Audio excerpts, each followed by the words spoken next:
सुस्वागतम सुस्वागतम. 17व्या भटकंती कट्ट्यासाठी आलेल्या सर्व इतिहासप्रेमींचे मनपूर्वक स्वागत.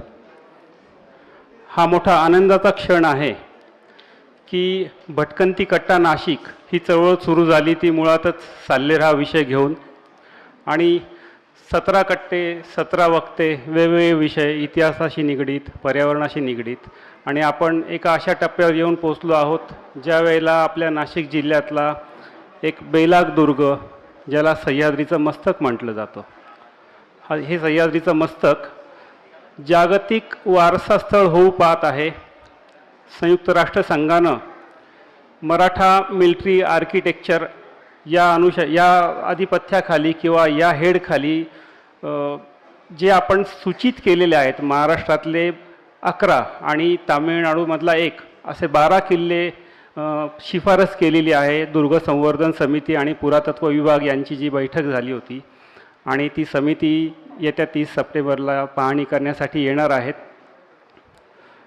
आपल्यासाठी आणखी एक भाग्याचा क्षण म्हणजे इतिहासाचे अभ्यासक, आपले सगळ्यांचे आवडते गिरीशभाई गेल्या अनेक वर्षांपासून साल्लेरच्या युद्धाची माहिती संकलित करत होते. त्यांच्या मनात खूप वर्षांपासून चालू होतं की याच्यावर काहीतरी सादरीकरण करावं, परंतु तो योग येत नव्हता. मधल्या काळामध्ये रामसेज युद्धासंदर्भात त्यांनी सादरीकरण केलं, आणि ज्या काही कथा, कहाण्या, आख्यायिका होत्या ते सर्व पडदा पडला की नेमकं युद्ध कसं झालं असेल इतिहासाच्या अंगाने, नोंदींच्या अंगाने. आणि हीच तर गोष्ट आपल्याला हवी असते की त्याच्यामध्ये खरेपणा काय आहे, कुठल्या कुठल्या साधनांमध्ये कशा पद्धतीने त्याचा उल्लेख झालेला आहे, आणि भाईंची जी अमोघ शैली आहे ज्याच्यासाठी आपण सगळेच आतुर असतो. आज ही गर्दी बघितल्यानंतर खात्री पटते की सगळेजण आपण आतुर आहोत. जगामध्ये Maratha architecture, Maratha military campaign याला केवढं महत्त्व आहे हे या निमित्तानं अधोरेखित होणार आहे.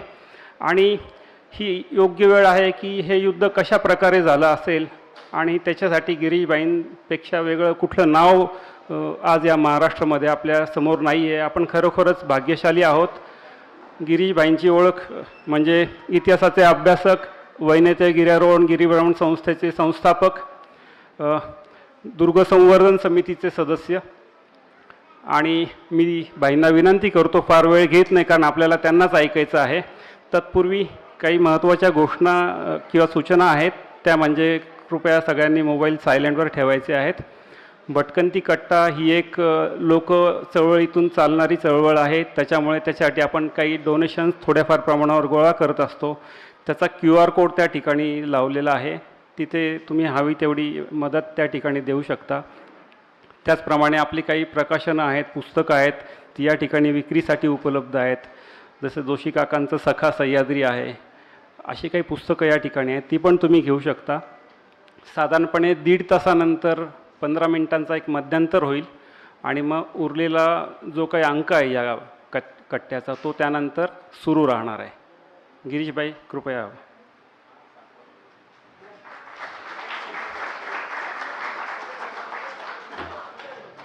उंच करायला लागेल. हा फोन राहू दे, फोन थोडं उंच आहे, माईक थोडं उंच.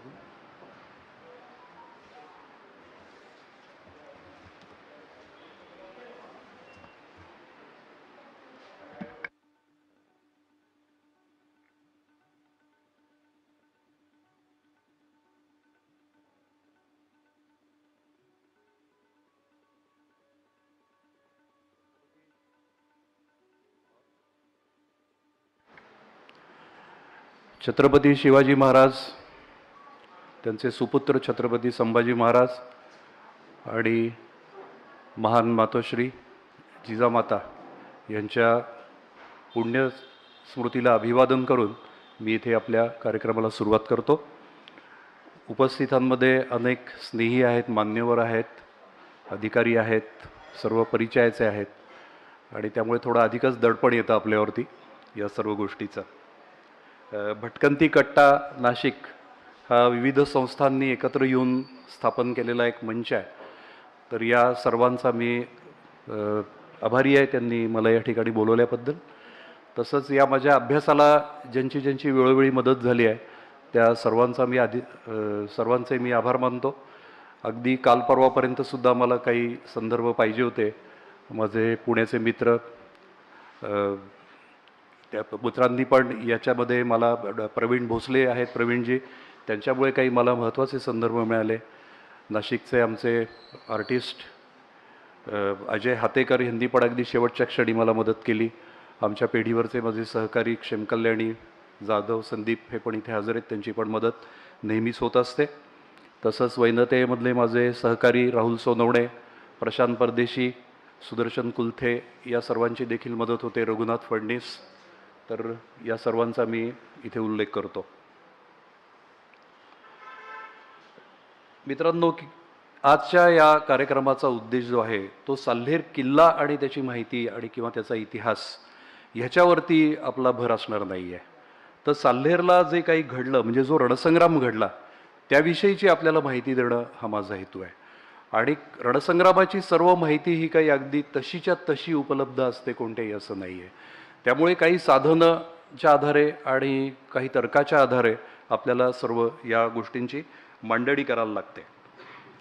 अलीकडेच आत्ता प्रशांतनी जसं सांगितलं तसं युनेस्कोकडे आपण महाराष्ट्रातले 11 आणि एक बाहेरचा म्हणजे जिंजी जो मराठ्यांशी संबंधित आहे तसा अशा किल्ल्यांचा आपण एक मानांकनाकरता, युनेस्कोच्या जागतिक वारसा मानांकनाकरता आपण प्रयत्न करतो आहोत. आणि आपल्या सर्वांचा हातभार त्याच्याकरता लागायला पाहिजे. कारण की एका युगपुरुषांनी आपल्या इथे जन्म घेतला आणि इथे कर्तृत्व गाजवलं, तेव्हा ते जगापर्यंत नेण्याची आपल्या सर्वांवर जबाबदारी आहे. त्याच्यामध्ये साल्हेर हा एक किल्ला आहे आणि त्याचं जे थीम आहे युनेस्कोचं ते असं आहे की मराठा मिलिटरी लँडस्केप. प्रथम मराठा मिलिटरी आर्किटेक्चर असं होतं आणि आता ते मराठा मिलिटरी लँडस्केप म्हणजे मराठा लष्करी रणक्षेत्राची व्याप्ती किंवा रणक्षेत्राचं स्वरूप असं आपल्याला त्याला म्हणता येईल. कारण की आपल्याला माहिती आहे की मराठ्यांनी जेवढ्या लढ्या दिल्या, लढाया केलेल्या आहेत, जेवढे संघर्ष केलेले आहेत, तेवढे भारतातील क्वचितच इतर राज्यकर्त्यांनी किंवा राजवटींनी केलेले आहेत. तर त्यामुळे आपल्याला या लढाईची जी माहिती आहे ती आपलं घेण्याचा उद्देश आहे. आणि त्याच्याकरता आपण साल्हेर हा या मानांकनामध्ये निवडलेला आहे, हे खरं तर आपलं सगळ्यांचं भाग्यच आहे. आणि मिलिटरी आर्किटेक्चरमध्ये तो नाही आहे हे पण योग्य आहे, कारण की तिथे आर्किटेक्चरसारखं दाखवण्यासारखं आता काही नाही आहे. कारण आपल्याला सर्वांची खंत हीच आहे की आपण जेव्हा राजस्थानात किंवा अन्यत्र जातो तिथे आपल्याला खूप काही बघायला मिळतं आणि सह्याद्रीत गेलो तर म्हणजे तिथे आपल्याला फक्त अवशेष बघायला मिळतात. त्याचं कारण मित्रांनो एकच आहे, त्यात खूप वाईट वाटून घेण्यासारखं पण नाही. कारण की मराठेच फक्त लढले होते, प्रथम मुघलांशी आणि नंतर इंग्रजांशी, आणि त्यामुळे तिथल्या वास्तू ज्या आहेत त्या आता राहिलेल्या नाही आहेत. तुम्हाला आपल्या सर्वांनी कविराज भूषणाचं नाव ऐकलं असेल. आणि भूषण हा राज्याभिषेकाच्या काळाच्या मध्ये रायगडावर आला होता. आणि त्याच्या आपल्याला म्हणजे आश्चर्य वाटेल की कविराज भूषणाच्या संपूर्ण काव्यात जवळजवळ 7-8 ठिकाणी साल्हेरचा उल्लेख आहे, वेगवेगळ्या प्रकारे आहे. इतकं त्या लढाईचं जे महत्त्व ते त्या काळी होतं. आणि साल्हेरच्या विजयाचे पडसाद जे आहेत हे अख्ख्या भारतभर उमटलेले होते, हे निर्विवाद आहे. तर कवी भूषण म्हणतो, जित्यो शिवराज सलहेरी को समर सुनी नरकाह सुरहन के सीने धडकत है.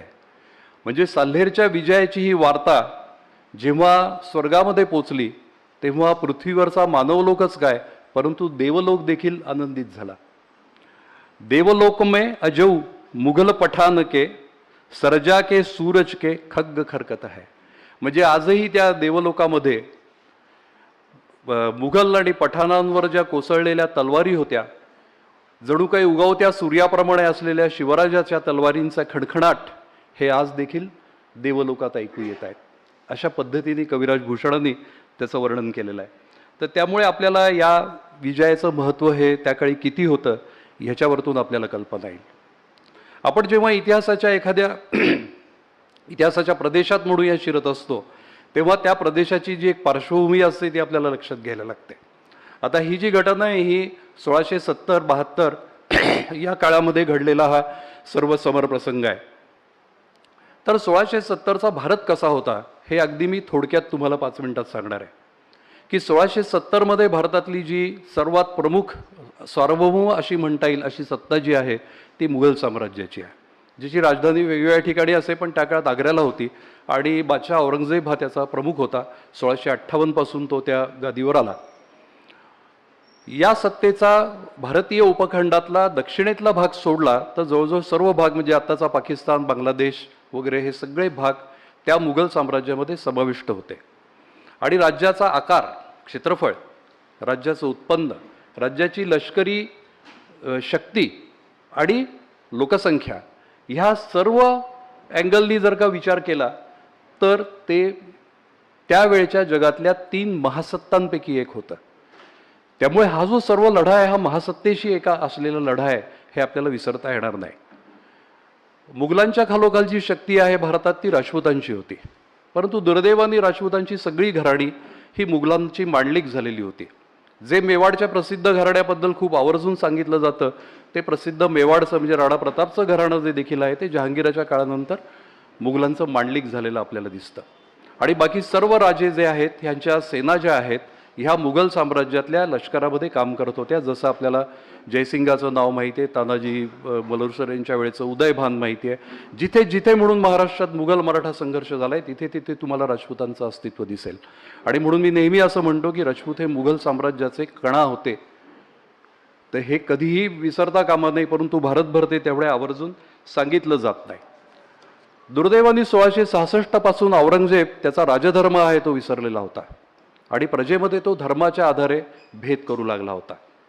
आणि त्याला त्याचं कारण त्याचं धर्मवेढ होतं.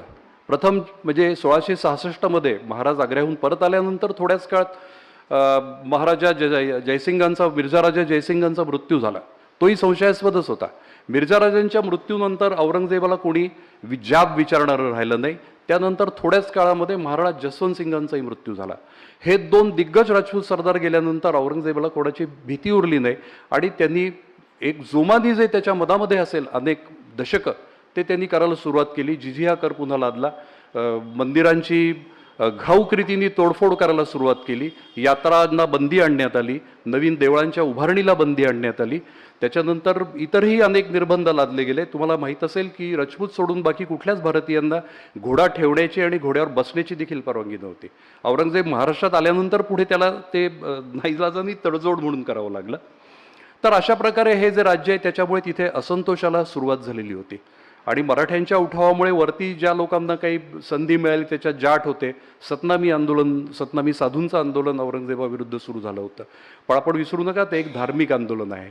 महाराष्ट्रातलं आंदोलन हे खरोखरी प्रादेशिक किंवा राजकीय स्वरूपाचं आंदोलन आहे आत्ताच्या शब्दात. याशिवाय दक्षिणेमध्ये आपण आलो तर ज्या दोन्ही शाह्या आहेत आदिलशाही आणि कुतुबशाही या शिल्लक होत्या. मात्र आदिलशाही अवनतीकडे चाललेली होती, कुतुबशाही त्या मनाने बळकट होती. आदिलशाहीचा जो मुख्य आहे तो अली आदिलशाह होता. तो थोड्याच दिवसात मरण पावला आणि त्याच्या म्हणजे 72 मध्ये आणि त्याच्या जागी सिकंदर आदिलशाह जो आहे तो आला. तरुण होता तो म्हणजे 12-13 वर्षाचा. आणि इकडे अब्दुल्ला कुतुबशाह आहे तोही 72 मध्येच मृत्यू पावलाय. म्हणजे हे दोन्ही राज्यकर्ते 72 मध्ये मृत्यू पावले. या दोन्ही शाह्यांना गिळंकृत करण्याचा पहिल्यापासून मुघल साम्राज्याचा प्रयत्न होता पण तो जमत नव्हता. पुढे औरंगजेबानी महाराष्ट्रात आल्यानंतर 1686-87 मध्ये या दोन्ही शाह्या ज्या आहेत त्या गिळंकृत केल्या. याशिवाय आणखीन दक्षिणेकडे आपण गेलो तर जी मदुराई म्हणा, केरळ म्हणा, ही जी पूर्वीपासूनची जी राज्य आहेत ती शिल्लक होती कारण की त्यांना तेवढा मुसलमानी आक्रमणांचा उपद्रव झालेला नव्हता. याशिवाय नव्याने आलेल्या ज्या शक्ती होत्या भारतामध्ये आणि ज्या भारताच्या पुढच्या इतिहासावर खूप प्रभाव टाकणाऱ्या होत्या त्या म्हणजे सागरी शक्ती. प्रथम पोर्तुगीज जे 1500च्या सुमाराला भारतात आले. त्याच्यानंतर इंग्रज 1613 वखार उभारली त्यांनी सुरतमध्ये. आणि त्याच्यानंतर फ्रेंच आणि डच आले. ह्या सगळ्यांनी आपल्या ह्या किनारपट्टीवरती आपलं बस्तान बसवलं होतं आणि व्यापाराच्या निमित्ताने त्यांनी इथे चंचू प्रवेश करून हळूहळू आपले हातपाय पसरायला सुरुवात केले होते. आणि या सगळ्यामध्ये एक काय म्हणू त्याला असा खुपणारा असा काटा म्हणूया असा की जो कायम राहिला तो म्हणजे सिद्धी होता. आणि सिद्धीच्याकडे सुमारे एक अंदाजाने तुम्ही धरा की 150 स्क्वेअर किलोमीटरचा प्रदेश त्याच्या ताब्यात होता. मुरुड, जंजिरा आणि त्याच्या आजूबाजूचा. आणि लांबीचा विचार केला तर 100-1 किलोमीटरची किनारपट्टी त्याच्या ताब्यात होती. परंतु या सिद्धी लोकांनी हे मूळ आपल्याला माहिती आहे की हे आफ्रिकेतून आलेले होते. ॲबिसिनियन होते म्हणून त्याला हाबशी म्हटलं गेलं. म्हणजे ते अगदी निग्रो असे नव्हते परंतु त्या प्रकारचे थोडेसे होते. तर या लोकांनी देखील खूप मोठं इथल्या राजकारणात बस्तान बसवलेलं आहे. आणि सिद्धीचे अत्याचारी आपल्याला माहिती आहेत. पण त्याची दुसरी बाजू पण अशी आहे की जी मला माझ्या अभ्यासातनं जाणवली की शहाजीराजे आणि शिवाजी महाराज दोघांचेही बऱ्याच सिद्धी लोकांशी चांगलं संबंध होते आणि खुद्द आग्र्याच्या सुटकेत देखील सिद्धींची मदत झाली असावी, सिद्धी फौलाद खानाची, असा माझा कयास आहे. आता साल्हेरच्या संघर्षाची पार्श्वभूमी आपल्याला थोडीशी लक्षात घ्यायला पाहिजे की साल्हेरचा किल्ला जो आहे हा अर्थात मुघलांच्या ताब्यात होता, गेला एक प्रकारे, परंतु त्याच्या आधी तो बागलांच्या बागुल घराण्याच्या ताब्यामध्ये होता. मी इमेजेस दाखवताना बागुल घराण्यावर त्यांची सीमा तुम्हाला दाखवून अधिक त्याच्यावरती भाष्य करीन. आणि त्यांचा जो शेवटचा राजा होता ते स्वतःला बहिर्जी अशी पदवी घेत. शेवटचा राजा जो बहिर्जी होता त्याची 1637-38 मध्ये औरंगजेबाने त्याची शरणागती घेतली आणि औरंगजेब त्यावेळी तरुण होता, एकदम 22 वर्षाचा, आणि तो महाराष्ट्रात त्याच्या पित्याबरोबर आलेला होता आणि तो महाराष्ट्राचा सुभेदार होता, म्हणजे दख्खनचा सुभेदार म्हणून तो तिथे काम करत होता. तर अशा प्रकारे ही जी रचना आहे ही संपूर्ण तिथली साल्हेरची होती. आणि या बागुल घराण्याने खूप काळ प्रतिकार करण्याचा प्रयत्न केलेला आहे, म्हणजे त्यांनी तोंड देण्याचा प्रयत्न केलेला आहे, परंतु तो यशस्वी झाला नाही. आणि त्यांनी 1637-38 मध्ये बहिर्जींनी शरणागती दिली, त्यांनी मुसलमान धर्म स्वीकारला.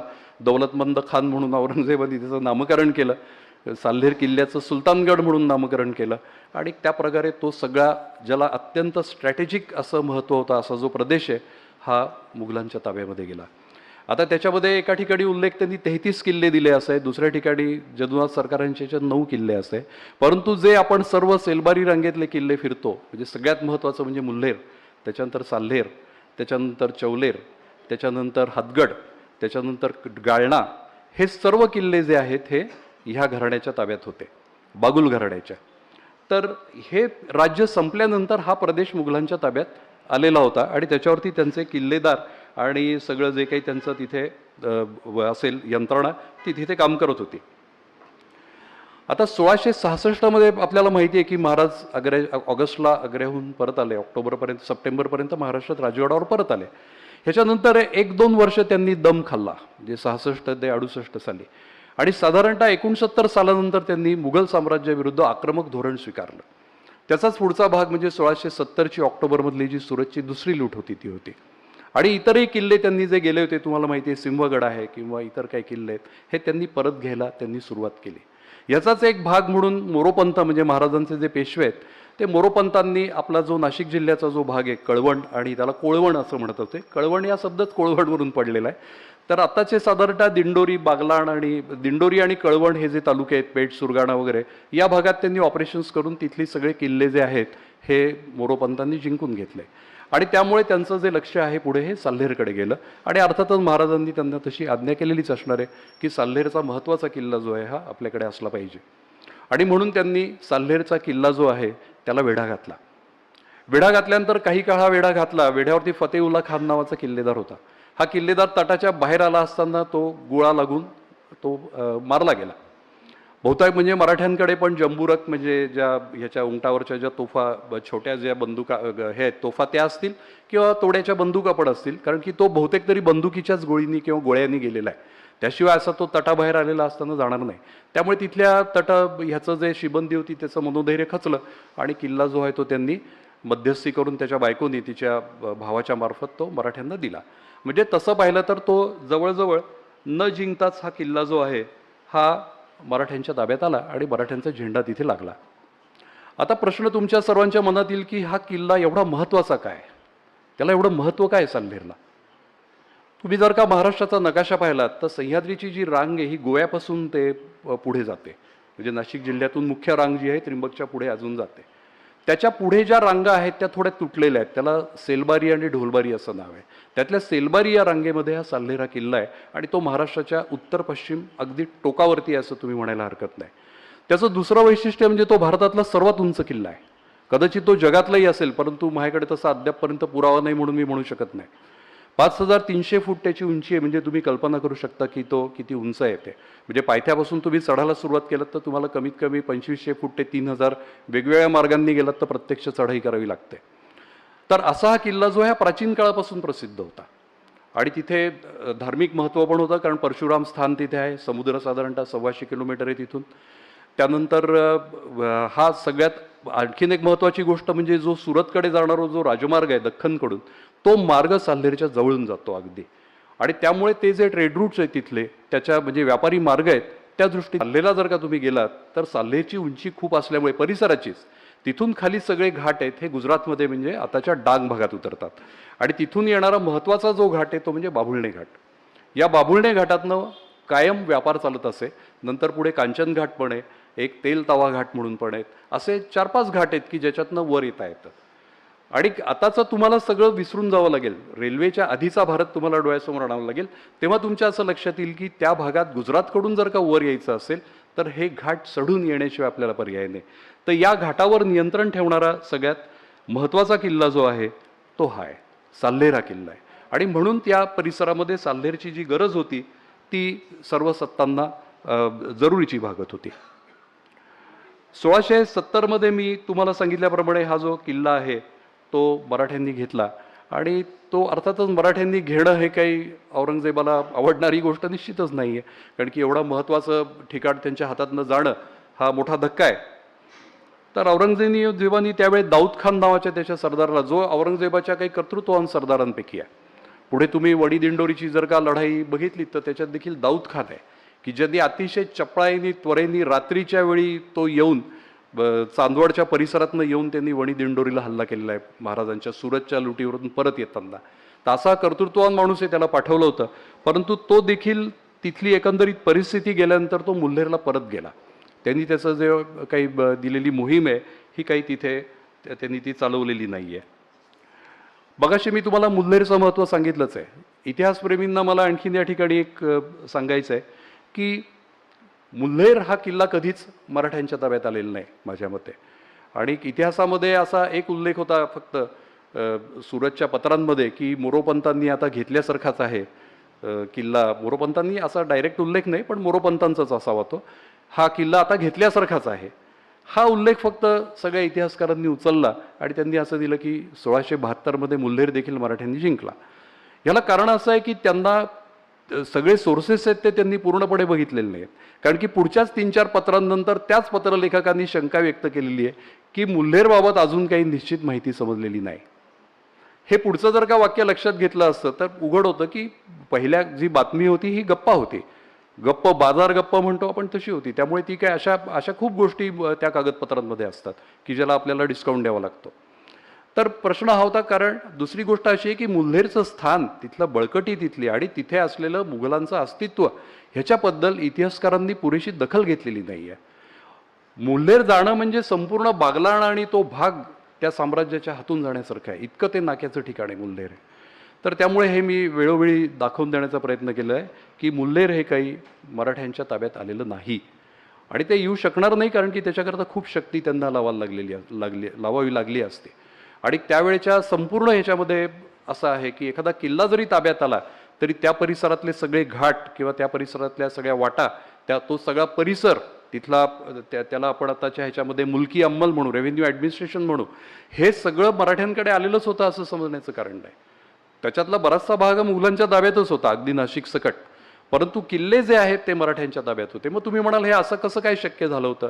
त्याला कारण असं आहे की नाशिक जिल्ह्याचा जो पश्चिम भाग आहे, ज्याला मी आता कोळवण म्हणून म्हटलं, म्हणजे त्रिंबकपासून तुम्ही जर काय गेलात पुढे पुढे पुढे हर्सुलवरतून आणि पुढे जर का तुम्ही आभोणा वगैरे हा सगळा परिसर म्हणजे कळवण तालुका ओलांडून तुम्ही बागलाणकडे गेलात तर हा जो सगळा परिसर आहे डोंगराळ आणि हा मराठ्यांनी जिंकून घेतलेला होता. आणि त्याच्यातले किल्ले त्यांनी जिंकून घेतलेले होते, कारण की त्यांना माहिती होतं की किल्ले आपल्या ताब्यात आले तरच आपण मुघलांना तोंड देऊ शकतो किंवा कुठल्याही सत्तेला.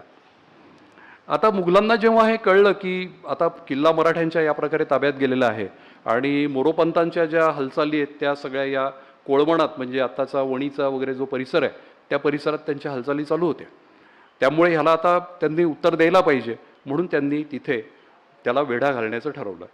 याच सुमाराला म्हणजे आता हा 1672चा काळ आहे की याच सुमाराला औरंगजेबांनी त्याचा सुभेदार जो होता दख्खनचा तो बदललेला होता आणि महाबत खान हा जुना जो सरदार होता शहाजहानच्या काळापासून त्याला बदलून औरंगजेबांनी बहादूर खानाला तिथे आणलेला होता.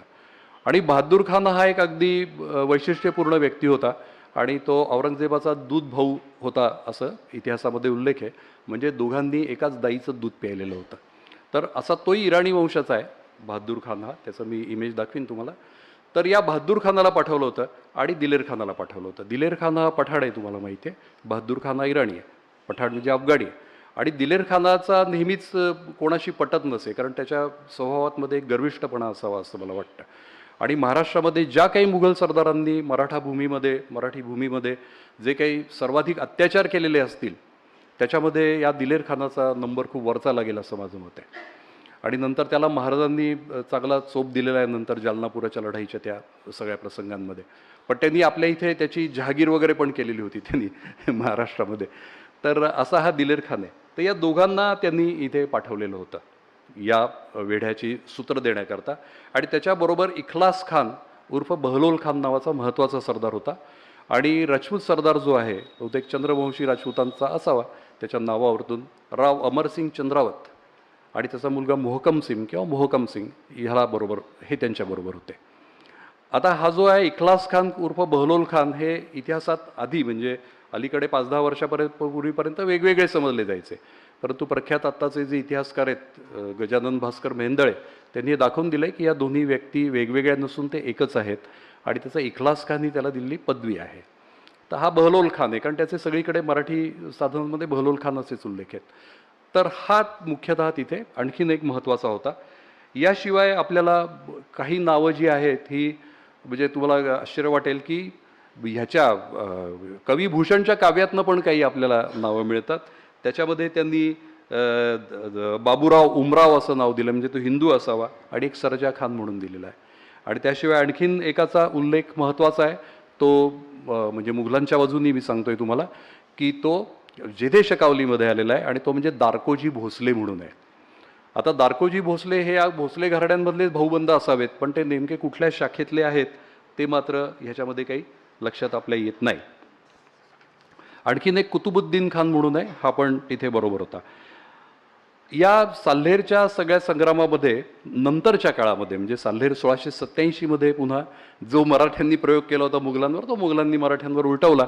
आणि साल्हेरचा जो किल्लेदार आहे तो भरपूर पैसे घेऊन ह्यांना जाऊन मिळाला मुघलांना. त्यावेळी खाफीखान तिथे गेलेला असता. खाफीखानाने त्याचं असं वर्णन केलेलं आहे की ह्याची उंची इतकी प्रचंड आहे की लाखभर जरी लोक तिथे गोळा झाले तरी त्याला वेढा घालता येणं अशक्य आहे म्हणून. कारण की आपल्याला माहिती आहे की महाराष्ट्रातल्या सगळ्या किल्ल्यांचे, मोठ्या किल्ल्यांचे जे घेरा ज्याला आपण म्हणतो खालचा, आपल्यापैकी अनेकांनी त्र्यंबकेश्वरची प्रदक्षिणा केली आहे. ती लहानी प्रदक्षिणा जरी तुम्ही म्हटली तरी ती 20 किलोमीटरची आहे. परंतु सगळा घेरा जर का तुम्ही त्र्यंबकच्या किल्ल्याचा किंवा अंजनेरीच्या किल्ल्याचा घेतला तर 30-30 किलोमीटर घेरे आहेत एकेकाचे. असे खूप डोंगर महाराष्ट्रामध्ये. तर तसं साल्हेरचा घेरा देखील अर्थातच मोठा आहे, 25-1 किलोमीटर. अजून मी त्याच्या वेढ्याच्या करता पुढे येईनच. परंतु एक लक्षात ठेवायचं आहे आपल्याला की साल्हेर हा असा तुटलेला स्वतंत्र किल्ला नाही आहे, जसा रामशेजचा आहे काही प्रमाणात, तसा नाही आहे. आणि तो सलग आहे. जी रांग साल्हेरपासून सुरू होते ती पुढे मुल्हेरला जाऊन संपते. त्याच्यामध्ये मुल्हेर सोडून मध्ये काही किल्ले नाही आहेत. मध्ये 5 पांडव, सुतारिया वगैरे असे वेगवेगळे डोंगर आहेत. मधून मधून काही घाटवाट आहेत पलीकडे जायला. तर ही सगळी रांग आहे आणि हा साल्हेरला अशा प्रकारे वेढा घालणं कुठल्याही प्रकारे शक्य नाही आहे. आता इथे काय झालं, हा वेढा जवळजवळ 3-4 महिने चालला. त्यामुळे बहादूर खानाला काही तिथे, मी तुम्हाला सांगितल्याप्रमाणे तो एक वैशिष्ट्यपूर्ण व्यक्ती आहे, त्याला काही तिथे जास्त काळ रेंगाळण्यात हे नव्हता, रस नव्हता. आणि तो त्याच्यावर जबाबदारी पण होती, कारण की संपूर्ण दख्खनचा जो सुभा आहे त्याची जबाबदारी त्याच्यावरती होती. दख्खनचा सुभा जो आहे सगळा, त्याचा जो गव्हर्नन्स आहे, त्याचं जे कामकाज आहे हे औरंगाबादहून चालत असे. तर त्याला तिथे त्या सगळ्या परिसरात त्याला जायचं होतं. म्हणून तर त्यांनी तिथे 20,000ची त्यांनी जी फौज होती ती इखलास खानाकडे ठेवली तिथे. आणि 10,000 फौजेसह स्वतः तो तिथून सुप्याकडे गेला, तो म्हणजे नगर पुणे परिसरामध्ये. त्याच्यानंतर दिलेर खान पण तिथे 10,000 फौजेसह त्याच्या तिथून निघाला. आणि नंतर त्यांनी आपल्या इकडेच म्हणजे त्याच भागात तो होता. आणि इतिहासाच्या अभ्यासकांना सगळ्यांना माहिती आहे की कढेरगडाच्या पायथ्याची जे प्रसिद्ध लढाई झाली, ज्याच्यात रामाजी पांगेरा हे धारातीर्थी पडले, त्या लढाईत मराठ्यांनी त्याचा पराभव केला आणि दिलेर खानाचा, एवढ्या मोठ्या सरदाराचा. आणि त्याला ते किल्ला काही जिंकता आला नाही. आणि त्या सगळ्या परिसरातनं शेवटी तो पुण्याला परत निघून गेला. कदाचित पुण्याला जाऊन मराठी सैन्यावरती थोडा दबाव आणणे हा पण हेतू त्याच्यामध्ये असू शकतो. त्यामुळे हे जे 2 मोठे मोहरे होते मुघलांकडचे, बहादूर खान आणि दिलेर खान, हे या सगळ्या नाटकामधून बाजूला झाले आणि रंगमंचावर आता मुख्यतः अमरसिंग चंद्रावत आणि इखलास खान आणि कुतुबुद्दीन खान हे तिघंजणं जे आहेत हे मूळ आता तिथे राहिले. आता तिथे त्यांनी जो सगळा तंबू दिलेला आहे, म्हणजे त्यांनी तिथे त्यांचा जो तळ आहे तिथला, त्याच्यामध्ये सर्वसाधारणपणे 50-1,000 लोक असावेत असा माझा अंदाज आहे. मी तुम्हाला जेव्हा कुठल्याही आकड्याचे अंदाज सांगेन तेव्हा त्याला काही आधार असल्याशिवाय ते नसणार आहेत, हे तुम्ही कृपया ध्यानात ठेवा. कारण की त्या प्रत्येकाला कुठेतरी आधार आहे. हा बहादूर खान तिथे किती फौज ठेवून गेला, दुसरे आलेले होते त्यांच्याकडे किती फौज होती, ह्याचे अनेक ठिकाणी उल्लेख आहेत, हे मुघल कागदपत्रांमध्ये आहेत, अखबारांमध्ये आहेत. त्यामुळे त्याच्यावरतून आपल्याला एक अंदाज बांधता येतो. आणि एक सर्वसाधारण गोष्ट आपण लक्षात ठेवा की मुघल साम्राज्य जे आहे हे घोडदळाच्या जोरावर चालत होतं. त्यामुळे घोडदळ हा त्यांचा मुख्य आत्मा आहे त्यांच्या सैन्याचा. त्यामुळे घोडदळ आणि काही प्रमाणामध्ये बंदूकची तोफची जे होते किंवा बाण मारणारे म्हणजे धनुर्धारी हे लोकसुद्धा मुघल सैन्यामध्ये मोठ्या प्रमाणावर होते. आपल्यापेक्षा, मराठा सैन्यापेक्षा किंवा इतर सत्ताधीशांपेक्षा जास्त होते हे लोक. आणि त्यामुळे तुलनेने पायदळ त्यांच्याकडे कमी असे. परंतु हा सगळा जमाव जो आहे हा माझ्या अंदाजाने वाघांब्याला त्यांनी त्यांचा मुख्य तळ दिलेला असला पाहिजे. वाघांबेच का? कारण की वाघांबे आपण जेव्हा मुल्हेरहून येतो तेव्हा मुल्हेरहून साधारणतः 15 किलोमीटरवरती वाघांबे हे गाव आहे. आणि ते थोडंसं ह्याच्यामध्ये म्हणजे थोडंसं मैदानामध्ये म्हणण्यापेक्षा खोलवट भागात येते. आणि त्या ठिकाणी त्यांनी त्यांचा मुख्य तळ ठेवला असेल. तो तिथे का ठेवला मुख्य तळ?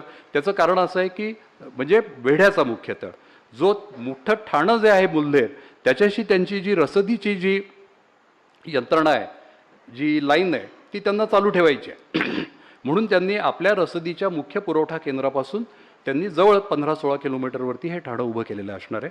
त्याच्यानंतर तुम्ही साल्हेरला जर का प्रदक्षिणा मारली तर आपण उलटा आडवा यू केला किंवा घोड्याच्या नालीचा आकाराचा असं आपण म्हणतो, असं जर का आपण प्रदक्षिणा मारून आलो तर वाघांबे जे ते उत्तरेला आहे किल्ल्याच्या. आणि उत्तरेकडून वळसा घालून तुम्ही पश्चिमेकडून आला तिकडून की तिथे साल्हेर हे गाव आहे. आता साल्हेर गाव आणि वाघांबे ह्याच्यामध्ये जवळजवळ 500 फूट उंचीचा फरक आहे. म्हणजे तुम्हाला लक्षात येईल की एलिव्हेशन कसं कसं वाढत जातं. आणि हे एलिव्हेशन तुम्हाला आता काही वाटत नाही गाडीने जाताना, पण जेव्हा तुम्ही घोड्यावरतून किंवा चालत जाणार आहात तेव्हा त्याचा खूप महत्त्व आहे, त्याला खूप म्हणजे इम्पॉर्टन्स येतो. तर या साल्हेरून गेल्यानंतर मग तुम्ही किल्ल्याला वळसा मारलात की पुढे महारदर म्हणून गाव आहे. या महारदरपर्यंत हा जो त्यांचा जो वेढा आहे तो तिथे पसरलेला असणार आहे असा माझा अंदाज आहे. वेढ्याची सगळ्यात तीव्रता जी आहे ही नैसर्गिक रित्या वाघांबे आणि परिसरात जास्त आहे. म्हणजे पहिल्या 5 किलोमीटरमध्ये जास्त आहे आणि पुढच्या 5 किलोमीटरमध्ये ती तुलनेने कमी होत गेलेली आहे. पूर्ण अंतर जे आहे वाघांबे ते महारदर, मी तुम्हाला नालीच्या आकाराचं सांगितलं किंवा यू आडवा केला की कसा होतो, ते सुमारे 10 किलोमीटरचं आहे. या 10 किलोमीटरच्या परिसरामध्ये लोक तळ ठोकून बसलेले आहेत आणि मुख्य ठाणं जे त्यांचं ते वाघांब्याला आहे. यामध्ये एकूण साधारणतः ही 25,000ची संख्या लढणाऱ्या म्हणजे तिथे मनुष्य प्राण्यांची असली पाहिजे. याच्यामध्ये साधारणपणे पायदळ जे आहे हे 10,000 असेल, घोडदळ साधारणतः कमीत कमी 10,000 असेल, आपलं 10,000पेक्षा थोडी जास्तही असू शकतं. बंदूकची तोफजी ही मंडळी 1,000 असतील आणि 4-5 हजार तरी निदान वेगवेगळी कामं करणारे मजूर प्रकारचे लोक असतील. त्याला ते बेलदार म्हणत. आता आपल्या इथे बेलदार ही संकल्पना वेगळी आहे. आपलं वाळूचं जे काम करायचे त्यांना आपण बेलदार म्हणतो, गाढवावरतून वाळू आणणारे. ते स्वतः राजपूत वंशाचे स्वतःला म्हणवतात. तर या बेलदार म्हणत असत त्यांना. तर या बेलदारांमध्ये पाणके, लाकूड तोडे असे अनेक लोक त्याच्यामध्ये असत मुघल सैन्यामध्ये. कारण की पाण्याची व्यवस्था ही खूप मोठी गोष्ट आहे, त्यामुळे ती करायला माणसं लागतात. आज जिथे 15-20 हजार सैनिक आहेत आणि जिथे 5-25 हजार सगळे घोडे आणि इतर प्राणी आहेत, त्यांना किती पाणी लागत असेल याचा तुम्ही विचार करा. तर त्यामुळे पाणके, लाकडं तोडायला लागतात, सतत इंधनाकरता लागतात, त्याच्यानंतर बांधकामांकरता लागतात, लहान मोठ्या जे किल्ल्याचे जे मोर्चे बांधणी असते खाली पायथ्याशी जेव्हा वेढा पडतो, या सगळ्या कारणांकरता लाकूड पण खूप लागतं. हे मी सगळं तुमच्यापुढे बारकाईने एवढ्याकरता ठेवतोय की तुमच्यापुढे एक वेढ्याचं चित्र उभं राहील. हे नक्की हे कसं चालतं, वेढा टाकला म्हणजे नक्की काय केलं, वेढा कसा टाकला असणार आहे. म्हणून मी तुम्हाला सांगितलं की उंचीमध्ये एवढा फरक होत जातो. हे सगळं ध्यानात घेऊन आपल्याला आपली मांडणी ती करावी लागेल. हत्ती साधारणतः तिथे 15 ते 20 असावेत. आता आपल्या सभासद बखरीत तो खूप जास्त आकडा दिला आहे, तो बरोबर वाटत नाही आहे. उंट साधारणतः 200 ते 300 असतील. उंट हे सगळ्यात महत्त्वाचं, आपण ज्याला burden of beast of burden म्हणतो, म्हणजे सामान वाहतुकीचं जे प्राणी आहे तो सगळ्यात मोठा उंट आहे खरं त्या काळामध्ये. आणि त्याच्यानंतर बैल पण असणार आहेत, कारण की आणखी अवजड सामान, तोफा वाहणे वगैरे, तोफा नेणे, याला बैल लागतात. आणि उंटांचा सगळ्यात मोठा जो उपयोग आहे तो पुढे मी तुम्हाला दाखवीन, की ज्या तोफा आहेत, शत्रुनल ज्याला म्हणतात किंवा जंबुरक म्हणतात, त्या तोफांचं चित्रही दाखवीन. त्या तोफा वापरण्याकरता उंटांची खूप गरज आहे. आणि हा चलत तोफखाना आहे, म्हणजे तो रणमैदानात तो पळवता येतो.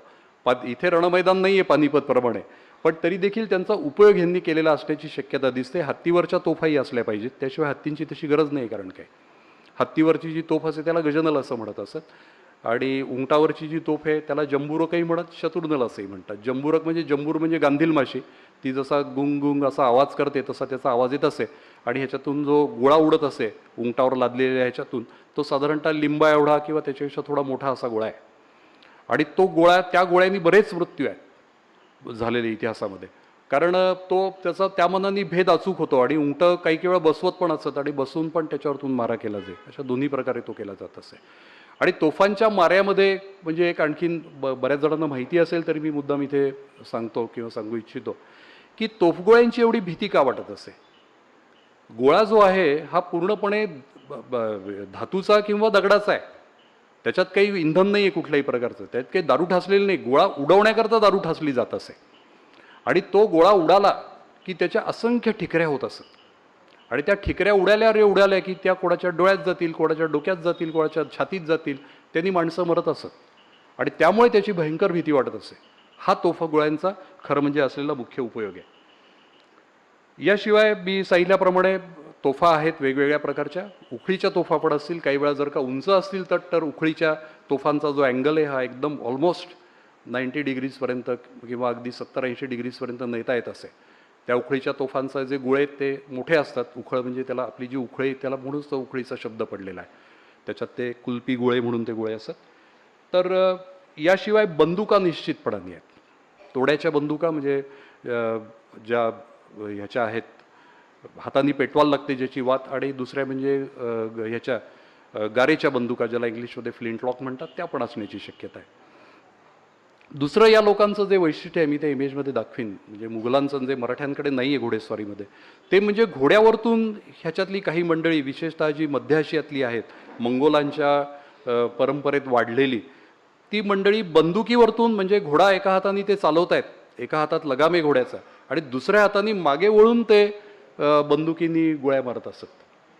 इतके ते त्या कलेमध्ये हुशार झालेले होते.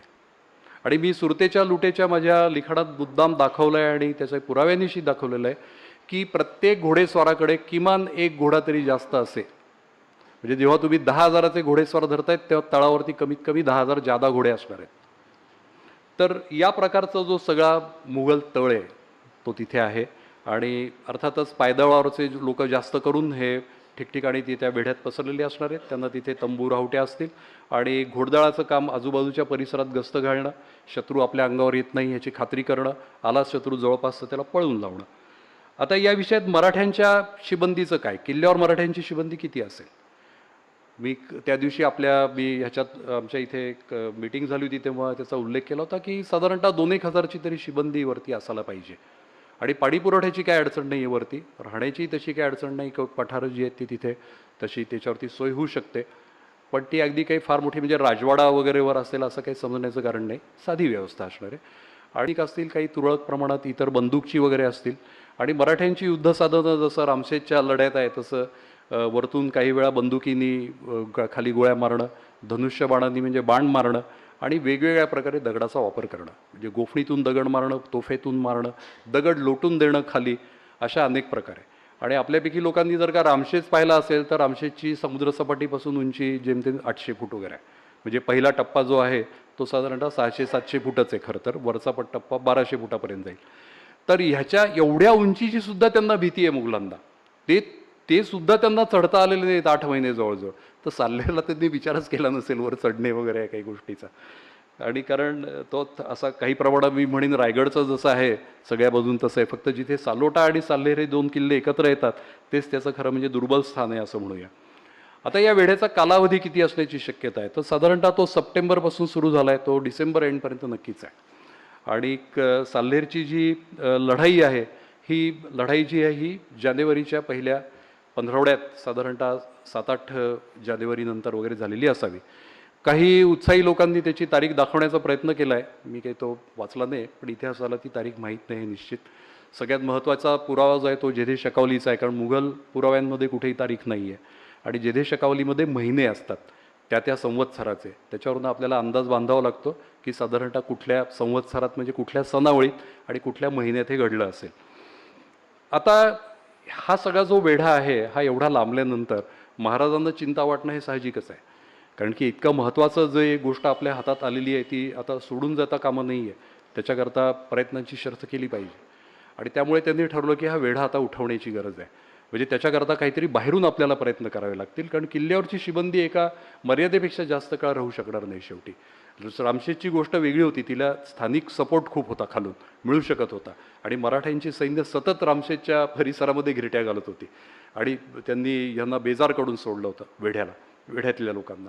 तर इथे तशी शक्यता नाही आहे. तर त्यामुळे महाराजांनी असं ठरवलं की याकरता आता काहीतरी केलं पाहिजे आणि त्यांनी असं ठरवलं की घोडदळ आणि पायदळ यांचा इथे आपण एकत्रित वापर केला पाहिजे. महाराजांचे जे सरसेनापती आहेत, सरनौबत जे आहेत प्रतापराव गुर्जर, हे त्यावेळी कारंजा आणि त्या भागात लुटी करत होते आणि तो भाग म्हणजे ते साधारणतः मराठवाड्या आणि इतर भागाच्या सीमारेषेच्या भागात असावेत ते, असा माझा अंदाज आहे तिथून. आणि मोरोपंत मी तुम्हाला मगाशीच सांगितलं की ते कोळवणात म्हणजे नाशिक जिल्ह्याच्या पश्चिम भागामध्ये दिंडोरी आणि कळवण या तालुक्यांमध्ये तिथे होते. आता या लढाईला जो एक महत्त्वाचा पुरावा आहे तो म्हणजे सभासद बखरीचा आहे. बखरींना पूर्णपणे आधार मानलं जात नाही मराठा इतिहासकारांकडून, अगदी राजवाड्यांपासून ती परंपरा आहे, पण काही ठिकाणी त्याचा आधार घ्यावाच लागतो.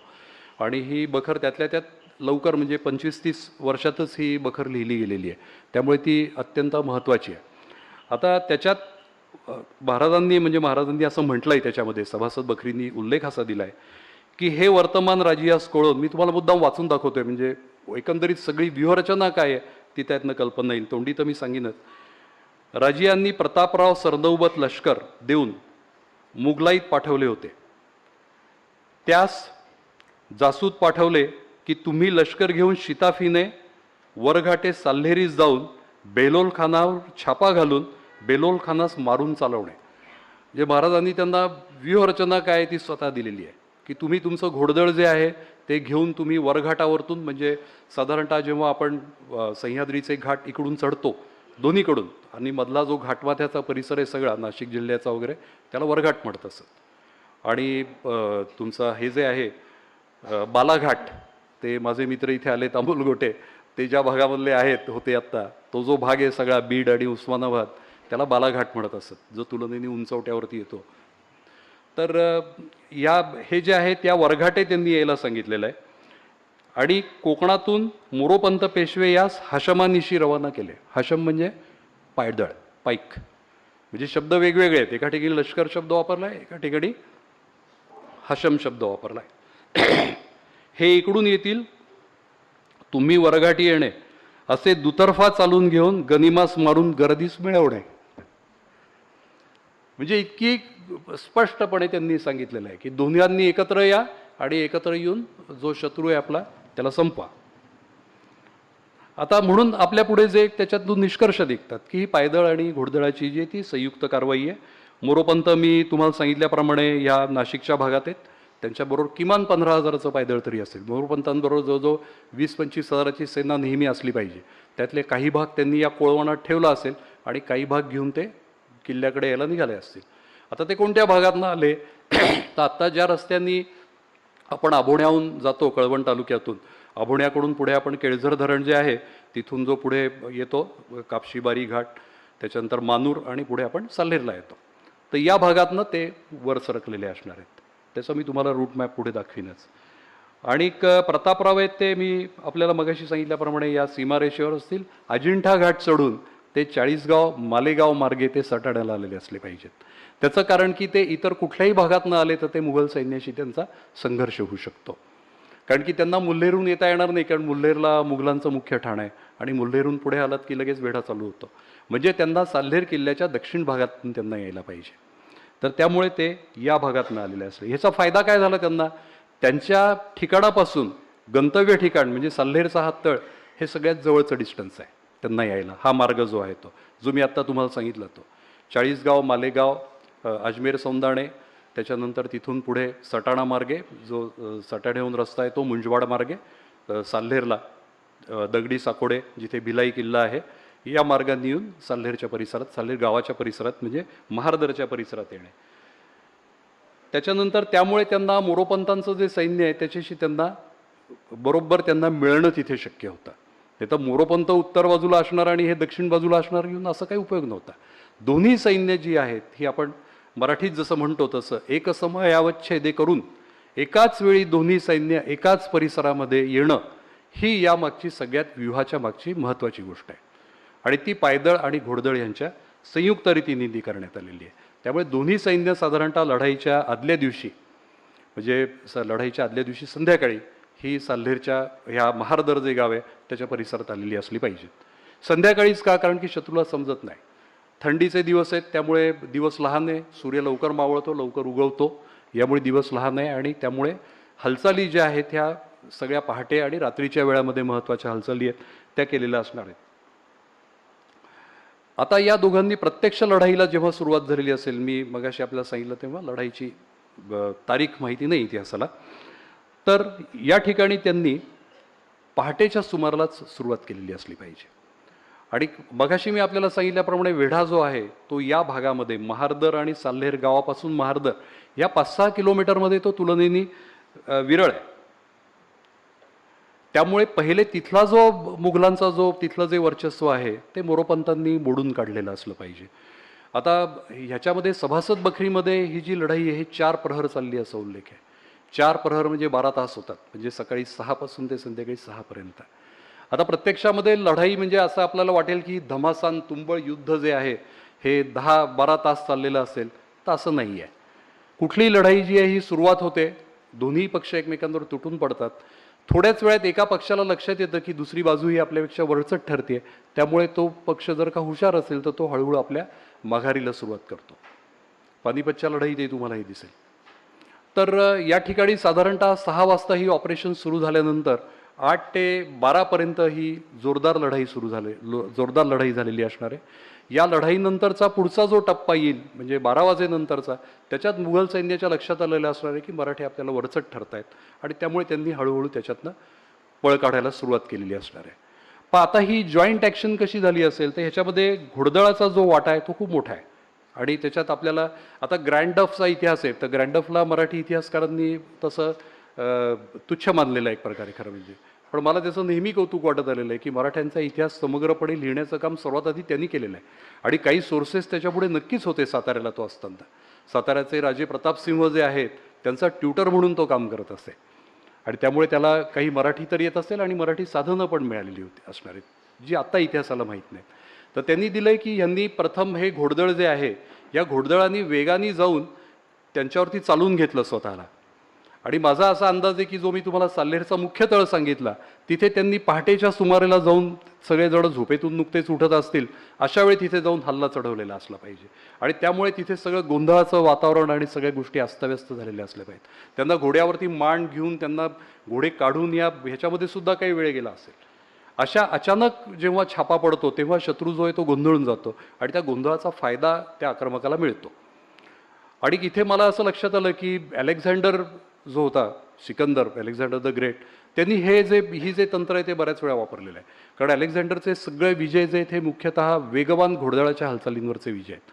भारतात देखील त्यांनी रथ आणलेले नव्हते, हत्ती नव्हते, त्याच्याकडे घोडदळ होतं. आणि झेलम उतरून त्याच्या सैन्यांनी झेलमचा उतार उतरून रात्रीच्या वेळी जी पुरूची जी म्हणजे पोरस म्हटलं जातं चुकीने, त्याचं जे सैन्य आहे त्याच्या पिछाडीवरती हल्ला केला आणि ते एकदम घाबरून गेले आणि त्यांनी पळवत नेलं आणि पुन्हा मागे येऊन त्यांच्यावरती पुन्हा हल्ला चढवला. अशाच प्रकारे मोरोपंतांनी इथे केलेलं असण्याची शक्यता आहे की प्रथम त्यांनी चालून घेतलं, नंतर शत्रूला हुल दिली, त्यांनी माघार घेतल्याचं नाटक केलं, त्यामुळे शत्रू त्यांच्या मागे मागे मागे येत पुढे आला 7-8 किलोमीटर. तो आयता मग पायदळाच्या लोकांच्या हातात सापडला. असं करून त्यांनी या प्रकारे हालचाल करून त्यांनी शत्रूला सळो की पळो केलेला आहे असं आपल्याला दिसतं. या प्रकारे मग सगळं मुघल सैन्य जे आहे हे विस्कळीत झाल्यानंतर त्याचा जे हे आहे मनोधैर्य आहे सैन्याचं ते खचायला सुरुवात होतं. आणि या लढाईमध्ये सगळे आधी कोणी मोठे लोक कोणी त्यांच्या साईडनी कमी गेलेले आहेत त्या मनाने फक्त. तर त्यामुळे ते सगळेच नंतर बरेचसे जे आहेत ते शत्रूच्या हातामध्ये सापडलेले आहेत. तर ही लढाई या प्रकारे वाघांबे ते महारदर ह्याच्या परिसरात झालेली आहे. मी तुम्हाला इमेजेसच्या साह्याने त्या लढाईची अजून तिथे कल्पना दाखवीन. ही लढाई किती तुंबळ युद्ध झालेलं असावं आणि त्याच्या स्मृती किती मराठी लोकांच्या मनामध्ये जाग्या असल्या पाहिजेत त्याचं उदाहरण म्हणजे पुन्हा ह्याच्या सभासद बखरीतल्या वर्णनामध्ये येतं की एक तर्फेने लष्कराने घोडी घातली, एक तर्फेने मावळे लोक शिरले आणि मारामारी केली, मोठे युद्ध झाले. युद्ध होताच पृथ्वीचा धुराळा असा उडाला की 3 कोस औरस चौरस आपले न परके माणूस दिसत नव्हते. दुतर्फी 10,000 माणूस मुर्दा पडले. म्हणजे तुम्ही असं धरा की दोघांची मिळून मराठ्यांची सैन्य संख्या वरचढ आहे इथे मात्र मुघलांपेक्षा. मराठ्यांकडे जवळजवळ 15,000चं हे आहे, 15 ते 20,000चं घोडदळ आहे आणि 20,000 पायदळ आहे. निदान 10,000चं घोडदळ आणि 20,000चं पायदळ म्हणजे 30,000 आहेत आणि मुघलांकडचे 20-25,000. 50,000च्या सैन्यामध्ये 10,000 लोक मरणं ही खूप मोठी गोष्ट आहे युद्धशास्त्राच्या दृष्टीने. साधारणतः ज्यांना युद्धशास्त्राची माहिती आहे त्यांना की 20% जर का मृत्यूदर असेल तर ती लढाई ही भयानक समजली जाते आणि तशीच ही लढाई तिथे भयानक झालेली असं आपल्याला दिसतं. हे फक्त मृत पावलेल्या सैनिकांचा आकडा आहे आणि तो खरा असेल. सभासद बखरीत अनेक ठिकाणी अतिशयोक्ता असतं परंतु इतर साधनांवरून पण दिसतं की ही लढाई ही प्रखर आहे फार. आणि धुराळा उडालायत असलं कारण की साल्हेरच्या परिसरात आपण हिंडलात तर लक्षात येईल धूळ किती येते. मैदान असं कुठेच नाही, सलग मैदान. तुम्ही म्हणालात की बुवा इथे 50 एकरचं हे मैदान आहे आणि त्या ह्याच्यावरती 50,000ची सैन्य एकमेकांशी लढली असतील तर अशी कुठेही जागा तिथे नाही. आपल्याला जागतिक वारशाकरता काही जागा अशी तिथे ठरवावी लागेल की ज्या ठिकाणी काही मुख्य लढाई झालेली असू शकते. पण अन्यथा लढाई ही या संपूर्ण पट्ट्यात गेलेली आहे. त्यामुळे दोन्ही घोडदळं आहेत ती एकमेकांच्या मागे वेगाने पळत असणार आहे. म्हणून सभासद म्हणतो की त्या धुराळ्यात काहीच दिसत नव्हतं अशी परिस्थिती होती. आता ह्याच्यामध्ये मराठ्यांकडून एक मोठा एक सरदार हा मृत्युमुखी पडला. आता ते मी माझे मित्र आहेत प्रवीणजी भोसले त्यांच्याशी बोललो. ते म्हणाले ते पायदळाचे सरदार आहेत पण ते अजून मला नक्की समजत नाही की ते पायदळाचे आहेत की घोडदळाचे आहेत. ते म्हणजे सूर्याजीराव काकडे. सूर्याजीराव काकडेंचं जे घराणं आहे हे आपल्याला काकडे या नावावरून लक्षात येईल की ते पुणे जिल्ह्यातलं आहे. पुणे जिल्ह्यातलं पांगेरा म्हणून त्यांचं गाव आहे आणि हे मोठे सरदार घराणं आहे, वतनदार घराणं आहे पहिल्यापासून. त्यांचे वंशजही आधी नंतर सैन्यामध्ये होतेच. असा ह्या मोठ्या घराण्यातला हा जो पुरुष आहे हा तिथे सरदार जो आहे हा धारातीर्थी पडला. त्याचं वर्णन फार सुंदर सभासदांनी केलं आहे की सूर्यराव काकडे म्हणजे सामान्य योद्धा नव्हे. भारती म्हणजे महाभारताच्या युद्धात कर्ण जसा योद्धा तसा या युद्धामध्ये सूर्याजीराव अशी कर्णाशी त्यांनी त्याची तुलना केलेली आहे. यावरनं तुमच्या लक्षात येईल की ते किती शौर्य असेल त्यांनी दाखवलेलं. उभय पक्षी मी सांगितल्याप्रमाणे मनुष्यहानी झालेली आहे आणि ह्याच्यामध्ये राव अमरसिंग चंद्रावत जो आहे म्हणजे राजपूतांचा सेकंड इन कमांड असं आपण त्याला म्हणूया, इखला म्हणजे बहादूर बहलोल खानानंतर तो देखील तिथे मृत्युमुखी पडलेला आहे. यामध्ये जवळजवळ 30-20,000 म्हणजे 10,000 लोक मी सांगितल्याप्रमाणे मृत्युमुखी पडले आणि मुघलांचा पराभव झाल्यामुळे हानी जी आहे ती जास्त अर्थात मुघलांची झालेली आहे. आणि ह्याच्यापैकी बरंचसं सैन्य जे आहे हे पळून गेलेलं असेल, जेवढे राहिले जीव वाचवून ते मुल्हेरकडे पळून गेलेले असणार आहेत. कारण 15 किलोमीटर म्हणजे काही तसं त्यांना पळायला लांब नाही येते. त्याच्यानंतर 30 मोठे सरदार म्हणजे ह्या अमरसिंगाचा मुलगा मी तुम्हाला सांगितलं मोहकम सिंग, त्याच्यानंतर हा खुद्द बहलोल खान उर्फ इखलास खान आणि कुतुबुद्दीन खान असे 30 जण मराठ्यांच्या हातात सापडले. आणि नंतर महाराजांनी त्यांना सोडून दिलेलं आहे, त्यांच्यावरती काही अशी कारवाई केलेली नाही, त्यांना घोडा देऊन सोडून दिलेला आहे त्यांना. आणि 11 हत्ती आणि 1700 घोडे हे मराठ्यांना ह्याच्यामध्ये मिळाले आहेत. कदाचित घोड्यांची संख्या 1700पेक्षा जास्तही असू शकेल, ती 2-4 सुद्धा जाणं अशक्य नाही आहे म्हणजे असं मला वाटतं. कारण की दोन्ही ठिकाणचे म्हणजे बखर आणि जेधे शकावलीमध्ये वेगवेगळे उल्लेख आहेत. तर आता या ठिकाणी उंट पण मोठ्या प्रमाणावरती मिळाले असतील. उंटांचा उल्लेख त्यांनी केलेला नाही पण उंट निश्चितपणाने मराठ्यांना मिळालेले असतील. इतर काही रोख नाणी वगैरे सुद्धा मिळालेले असतील.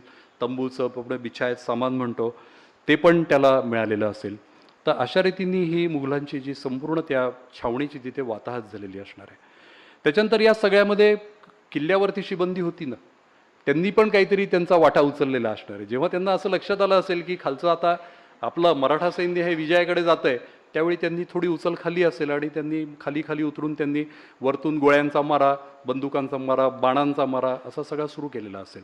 तर त्यामुळे नंतर ते अर्थात लढाई पूर्ण झाल्यानंतर ते इकडे येऊन मिळालेले असतील मुख्य सैन्याला. यामध्ये मुघलांचं युद्धतंत्र आहे, त्याचे मी काही आपल्याला इमेजेस दाखवीन. परंतु सर्वसाधारणपणे मुघलांचं घोडदळ जे आहे त्याला इंग्लिशमध्ये हेवी कॅव्हलरी म्हणतात, अशा टाईपची आहे. अगदी युरोपात इतकी ती हेवी कॅव्हलरी नसेल, परंतु त्यांचे घोडेही मोठे आहेत आणि त्या घोड्यावरती लादलेलं सामान पण खूप आहे. त्यांचं स्वतःचं चिलखत वगैरे या पण सगळ्या गोष्टी आहेत. त्याशिवाय त्यांचे पाईक जे आहेत त्यांच्या इकडे तलवारी आणि चांगल्या आहेत. त्याचबरोबर वेगवेगळ्या वंशाचे लोक त्याच्यामध्ये सामील आहेत. असं नाही की एकाच वंशाचे धर्माचे लोक तिथे लढत आहेत, अशा प्रकारची परिस्थिती नाही. बंदूकची आहेत, तोफची आहेत, म्हणजे तोफा चालवणारे आहेत. तर ह्या सगळ्या गोष्टींचा त्यांनी वापर केलेला असणार आहे. परंतु मुघल सैन्याकडे एक मुख्य गोष्ट नाही आहे, ती म्हणजे हालचालींचा वेग नाही आहे. कारण की जसजसं एखादं साम्राज्य जुनं होत जातं तसं त्याला आळस यायला लागतो आणि त्यामुळे सरदारांमधली असलेली अंतर्गत हेवे दावे, राजकारण ह्याचा ह्याच्यामध्ये हालचालींमध्ये खूप परिणाम आपल्याला नेहमी झालेला दिसतो. लोक काही शूर नसतील असं नाही आहे, परंतु संपूर्ण यंत्रणाच एकदा बादशहापासून ढिसाळ व्हायला सुरुवात झाली तर ती वेळच्या वेळी सगळ्या ज्या कृती आहेत त्या होत नाही आहेत. आता मराठ्यांचं जे घोडदळ आहे ते हलकं घोडदळ म्हणजे लाईट कॅव्हलरी आहे. ते मराठ्यांचे घोडेही तुम्हाला माहिती आहेत की आपल्या इथले बहुसंख्य म्हणजे बहुशः घोडे जे निदान सामान्य घोडेस्वाराचे असतील ते लोकल घोडे असतील, म्हणजे भीमथडी गंगथडीचे आपण म्हणतो तसे, जे काही फार उंच आणि मोठे नाही आहेत. आणि पोशाखही त्यांचा त्या मानाने म्हणजे जुजबी आहे. मराठा पाईक तर बऱ्याच वेळा उघडे असतील असाच माझा अंदाज आहे, की खूप मोठं सामान घेऊन त्यांचा प्रवास नाही आहे. तर अशा प्रकारे आपलं घोडदळ आहे आणि पायदळाकडे अर्थातच भाला हे आवडतं आहे घोडदळाचं, आपल्या हत्यार मराठा घोडदळाचं. आणि हे जे आहेत त्यांची पट्टा किंवा खंडा या तलवारी आणि ढाली पाईकांकडे ज्या आहेत त्या असतील, त्यांच्याकडे अगदी जुजमी सामान त्यांच्या पुढे आहे. आता या सगळ्या ह्याच्यामध्ये ही जी लढाई ह्याला समोरासमोर येऊन दिलेली नाही आहेत. त्या गनिमी काव्याच्या आहेत किंवा संस्कृतमध्ये ज्याला वृकयुद्ध म्हणजे लाडग्यांचं युद्ध म्हणतो अशा टाईपच्या आहेत त्या. म्हणजे हिट अँड रन ऑपरेशन्स इंग्लिशमध्ये म्हणतात. शत्रूला मारायचं आणि पळून जायचं, मारायचं आणि पळून जायचं. शत्रूला जेवढं म्हणून त्याचे लचके तोडता येईल तोडून त्याला दुबळ करायचं, अशा प्रकारची ऑपरेशन्स पूर्वीची बरीचशी आहेत. पण ह्या गनिमी कावा केव्हा यशस्वी होतो, जेव्हा तो तुमच्याच प्रदेशात तुम्ही लढत असाल तेव्हा. उद्या व्हिएतनाम आणि अमेरिकेचं युद्ध, अमेरिका हरली कारण व्हिएतनाम स्वतःचा तो देश आहे ना, त्यामुळे त्या लोकांना स्थानिक लोकांचा सहभाग तिथे मदत त्यांना मिळत होती. तर त्यामुळे गनिमी कावा हा सगळीकडे यशस्वी होऊ शकत नाही. आणि मोठ्या लढाया कधीच गनिमी काव्यांनी होत नाहीत. साम्राज्य जिंकली जातात ती मोठ्या लढायांनी जिंकली जातात, ती नुसती गनिमी काव्यांनी जिंकली जात नाही. तर या ठिकाणी आपल्याला सगळ्यात महत्त्वाचं हे दिसतं की ही घोडदळ आणि पायदळ ह्यांची एक परस्पर पूरक अशी संपूर्णपणे जी बसवलेली आहे ती सगळ्या ह्याच्यामध्ये महत्त्वाची आहे. आणि आणखीन आपण व्यापक पातळीवरती विचार केला तर आता एक प्रसिद्ध वाक्य आहे, तुम्हाला नेपोलियनचं माहिती असेल की नेपोलियन म्हणतो की सैन्य पोटावर चालतात. पण पोटाबरोबर माणसाला मन पण असतं ना. ते मन केव्हा लढायला तयार होतं, ते मन तेव्हाच लढायला तयार होतं जेव्हा त्याला त्या प्रकारची प्रेरणा मिळालेली असते लढण्याची, त्याच वेळी तयार होतं. आणि मग अनेक वेळा तुम्हाला असं दिसेल की अगदी लहान सैन्यांनी मोठ्या सैन्यांवर विजय मिळवलेला आहे. थर्मापल्लीची लढाई असो की महाराष्ट्रातल्या लढाया असोत, युरोपातल्या लढाया असोत, सगळीकडे तुम्हाला हे दिसेल. तर या ठिकाणी महाराजांचं नेतृत्व जे आहे, त्या नेतृत्वाची जी काही एक शैली आहे, जी काही कर्तृत्व आहे त्या नेतृत्वाचं, त्याचबरोबर त्यांची असलेली प्रेरणा आणि व्यूहरचना, ही सगळ्याच्या मागे मुख्य आहे, हे आपल्याला विसरून चालणार नाही. आणि या ठिकाणी तर पुरावाच आहे आपल्याला की त्यांनी स्वतःच या युद्धाची जी आखणी आहे ती करून दिली. आणखीन या लढाईचं एक मोठं वैशिष्ट्य असं आहे की पानिपतची लढाई असो, नेपोलियनच्या आपण लढाया जरी बघितल्या, अलेक्झांडरच्या असोत, खुद्द मुघल बादशहांच्या असोत, अकबराच्या किंवा औरंगजेबाच्या मोठ्या लढाई, त्याच्यात नेता स्वतः हजर आहे लढाईमध्ये. मग तो नेपोलियन बादशाह असो की औरंगजेब असो की अलेक्झांडर असो, ते स्वतः हजर असलेल्या लढाया खूप मोठ्या आहेत किंवा त्या खूप निर्णायक आहेत. इथे महाराजांच्या अनुपस्थितीत ही लढाई मराठ्यांनी जिंकलेली आहे. म्हणजे त्यांची प्रेरणा किती मोठी होती आणि संपूर्ण यंत्रणा किती मजबूत आणि कार्यक्षम आहे ह्याचा तुम्हाला प्रत्यय येईल. आणि हे सुद्धा या लढाईचं खूप मोठं वैशिष्ट्य आहे. त्यामुळे लढाई जिंकल्यानंतर महाराजांनी सर्वांचा गौरव केला. जे जासूद वार्ता सांगायला आलेही त्यांचा त्यांनी सोन्याची कडी घालून त्यांचा सन्मान केला. त्याचबरोबर जे मोठे आहेत ते सरदार मोरोपंत पेशवे, सरनौबत प्रतापराव आणि आनंदराव मकाजी, मी मगाशी आनंदराव मकाजींच्या नावाचा उल्लेख करायला विसरलो, जे पुढे नंतर मराठ्यांचे सरनौबत झालेले आहेत, या मातब्बरांचा वेगळ्या प्रकारे सत्कार करून त्यांना आणखीन द्रव्य दिलेलं आहे. अनेक पंचहजारी सैनिकांना सुद्धा त्यांनी दिलेलं आहे, म्हणजे द्रव्य आणि बक्षिसं ही दिलेली आहेत. आता या सगळ्यावरती औरंगजेबाची काय प्रतिक्रिया झाली असेल? आता प्रत्यक्ष औरंगजेबाच्या जी असतात अखबार, त्याच्यामध्ये असा कुठे उल्लेख नाही आहे. कारण की औरंगजेबाचे अखबार तो महाराष्ट्रात असतानाची इतकी उपलब्ध आहेत की त्याच्यावर औरंगजेबाचं वाक्य तुम्हाला समजेल आणि तो कसं ते बोलत असेल तुमच्या डोळ्यासमोर बादशाह उभा राहील. पण या ठिकाणी बघाशी ज्याचा उल्लेख केला प्रशांतनी, की सह्याद्री मस्तका हा असं ज्यात म्हटलंय, तो जयराम पेंडेंचा पर्णाल पर्वत ग्रहणाख्यान, म्हणजे पर्णाल म्हणजे पन्हाळा किल्ला, त्या पन्हाळा किल्ला जिंकल्याचं जे वर्णन त्यांनी केलेलं आहे त्याच्या त्या साल्हेरीच्या लढाईचा जयराम पेंडेंनी उल्लेख केला आहे, की मराठे कसे वाढत गेले त्यांचं आक्रमक धोरण आणि त्यांनी काय काय जिंकलं. तर सह्याद्रीचा मस्तकरूपी असलेला जो साल्हेर किल्ला आहे तो मराठ्यांनी जिंकला.